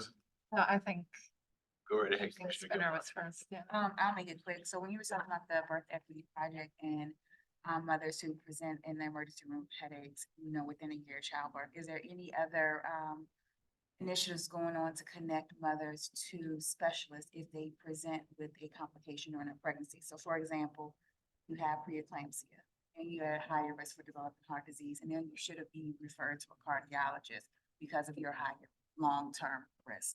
So are there any initiatives around that area? I would have to learn more about that. My understanding is the MD Mom program is working around those areas, but I could check more and get back to you, because I agree that the continuum is what becomes much more important than the individual. Because, you know, the OB is gonna say, once the baby has been delivered, now the issue has been resolved, then we need to look at those long-term effects for chronic disease risk factors. 100%. Thank you. My question is, when you're talking about safety, are you also considering digital health safety, right? So I'm thinking about two things. One, when we're talking about privacy of patients' records, medical records, but I'm also thinking about mental health for particularly youth who use social media to get health information and or suffer from mental health issues because of their interactions on social media. Absolutely. So one of the things that I am taking a look at as part of our strategic plan is around digital health, artificial intelligence, information technology in the healthcare organizations. And so kind of picking, and it will be helpful to get input.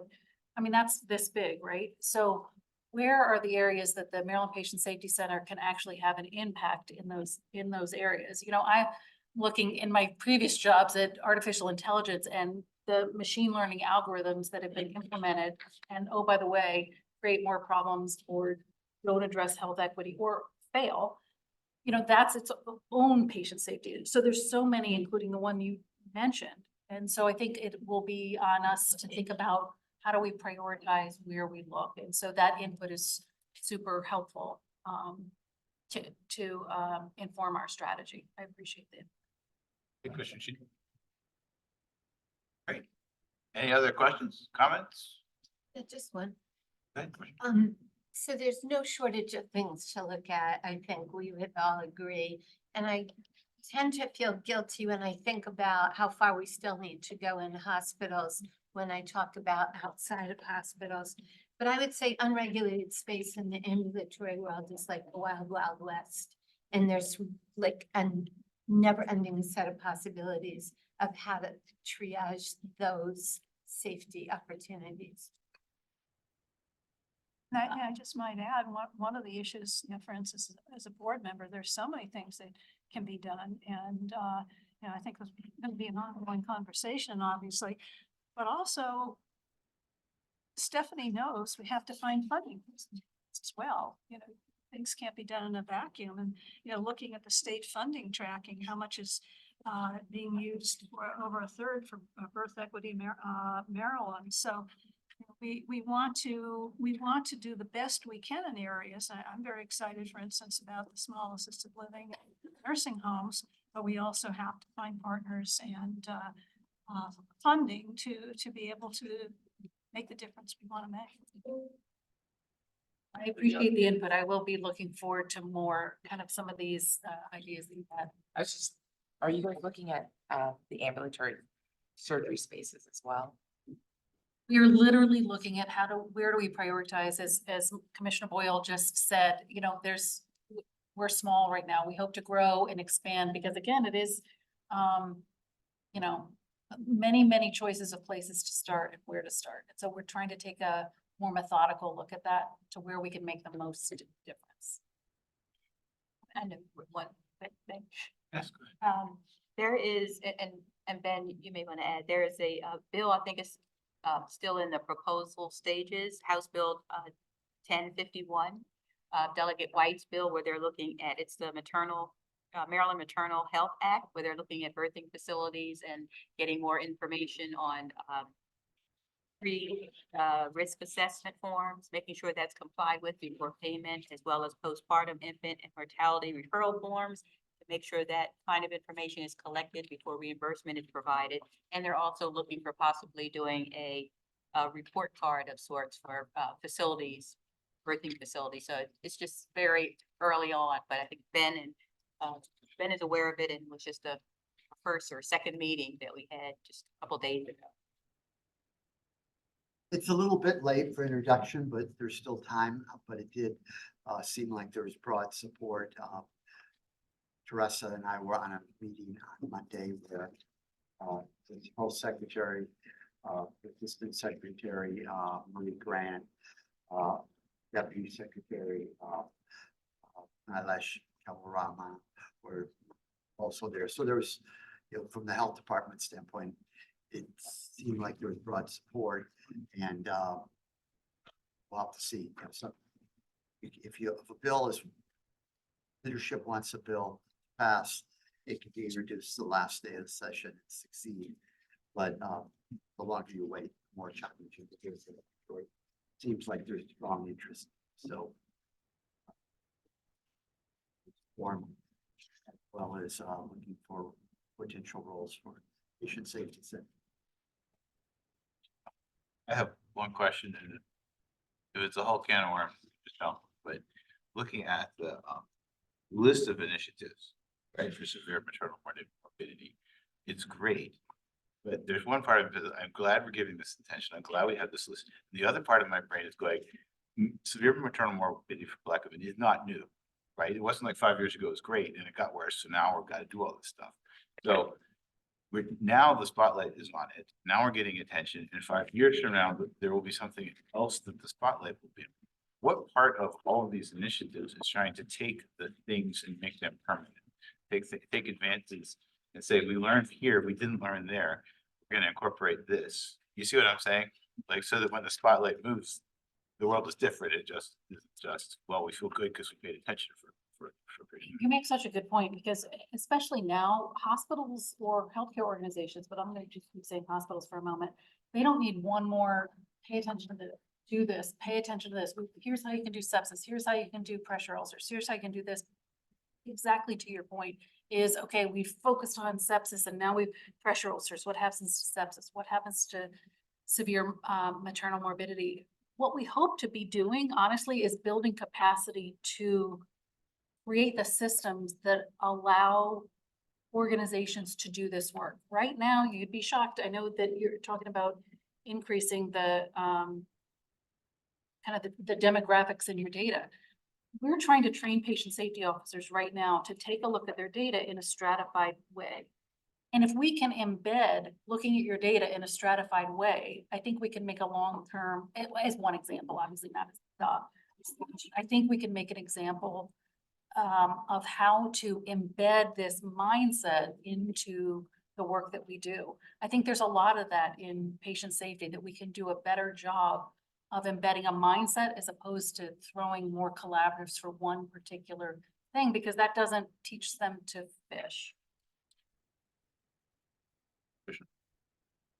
What I've seen in my experience is a way to make things stick, so you don't have to keep coming back to it, is to change some of the culture in the organization related to just culture, making it okay to report and for people to actually talk about these things. And that has to start at the top. So I would encourage you to think about working with boards in particular. 100%. And you know, there's some new information that also says, you know, a big block for that is like at the hospital level is nurse managers. And so we're trying to take a look at what levels of the organization can we impact that change? How do you make it so that it is the entire organization? See, and I would say, go to the top, go to the board of directors, because if a member of the board of directors says, I want to know about, and I want to make sure it's okay when people talk about, that can cascade down in a way that nurse managers can't cascade it up. And every board member generally comes in understanding financials reasonably well. So they like to talk about financials. So there are educational opportunities for board members. You can say, okay, ask these questions. They won't be stupid questions. And they can be answered. And you don't need to be Push that clinical. down. And I think that you have a unique, I spent a bunch of time at MHA and then at hospitals. I think you have a unique platform and opportunity for pushing that. I want to second that. And then, of course, CMS put in was it March, she put in regulations related to involving boards in patient safety and having a requirement of boards to ask management how they're, working with patient safety. So you could parlay that a little bit. Absolutely. And there's such a broad, Maryland hospitals have such a range of patient safety infrastructure, to your point. So absolutely. We can talk offline too, but there's some very interesting. So every hospital in Maryland is insured by a captive insurance company, right? And there's a lot of interesting things going on at the captive insurance company level that can cascade down because they have a lot of impact on what's happening in that hospital and who's asking questions about patient safety and quality, who's following up and who cares. Again, if you can start at the top with the money, it cascades down more efficiently. Thank you. Great. Thank you. All right, thank you. Bravo. We're at our last agenda item. Ben would like to give an in-depth preview of the next commission meeting, I believe. The in-depth preview will not be given, but I will say that there'll be more. We can give you a good report on where things stand by the 21st of March, which is when our next commission meeting is. We'll know pretty much what has happened in terms of legislation that we're tracking, particularly as it relates to nursing home acquisitions. I don't think we even talked about that today, but that's definitely a topic that the legislature's honed in on. We covered trauma. There are a few other bills that are going to be coming forward that we'll be talking with you about. I think that we have something from Ken Center and I think we're about due for that update on reproductive health. This has been really a major challenge for us. The legislature signaled that they didn't want to consider any changes. But that didn't mean that our life got easier, because the EHR and HIE vendors are moving ahead grudgingly. And a big hand to David, Anna Grumble, Nikki Majewski, and others who really ran, a good example is, without saying anything about our partners in California, we thought we would get some guidance from what California was doing. They have a similar law, but it looks like they were hoping to talk to us about what we were doing. They, frankly, I think they're quite a ways behind where Maryland is. This is going to happen, but the only assurance that we could give the HIEs was that we're going to go slow with finding. But I'll ask David to give an update, because March we're only 3 months away from June, and there's going to be a heck of a lot to do there. And I think it's appropriate that the commission get an update. So we also have one CON matter, I believe, that's right for consideration. But take a look at our CON site. No backlog at all. That's a good commentary on primarily due to Mark, but actually primarily due to Mark and staff, who's really paid attention to cutting down the turnaround time on both major reviews, but also the smaller things that we need to turn around quickly. And but we will have one. We're working with the University of Maryland on a major transfer of capacity from Kernan on Broadway into Midtown and downtown Baltimore, that I think we'll be ready to provide some update on, hopefully in March, perhaps April. So we'll be in touch with the legislative meetings as well over the next month. And as Stacy said, they'll take place. Probably be needing that much. Well, I think I need to talk to Medicaid further. While we were talking today, Medicaid told me the fiscal note on that bill is $125 million. So it's a significant impact. We may want to do a letter of information, but I think we have to be aware of what our partners are saying before we just sort of close our eyes and jump into things. And we have alternatives for multiple ways to respond to it, right? Yeah, but we have different options on emphasizing. We don't have everybody here. Why don't we collect all the information, go through it? Okay. Yep. Okay. Very good. I know Commissioner Brzezinski felt his strong feelings, and I don't want him to feel like we left him out of the discussion. So. Yep. Yeah, yes, 100%. that's a good point. Okay. Thank you very much. Yes, thank you, Well, actually- everyone. Motion to adjourn. Thank you. Second, third, and fourth. All in favor? Yes. Thank you, everyone. It was a long day, but I appreciate it.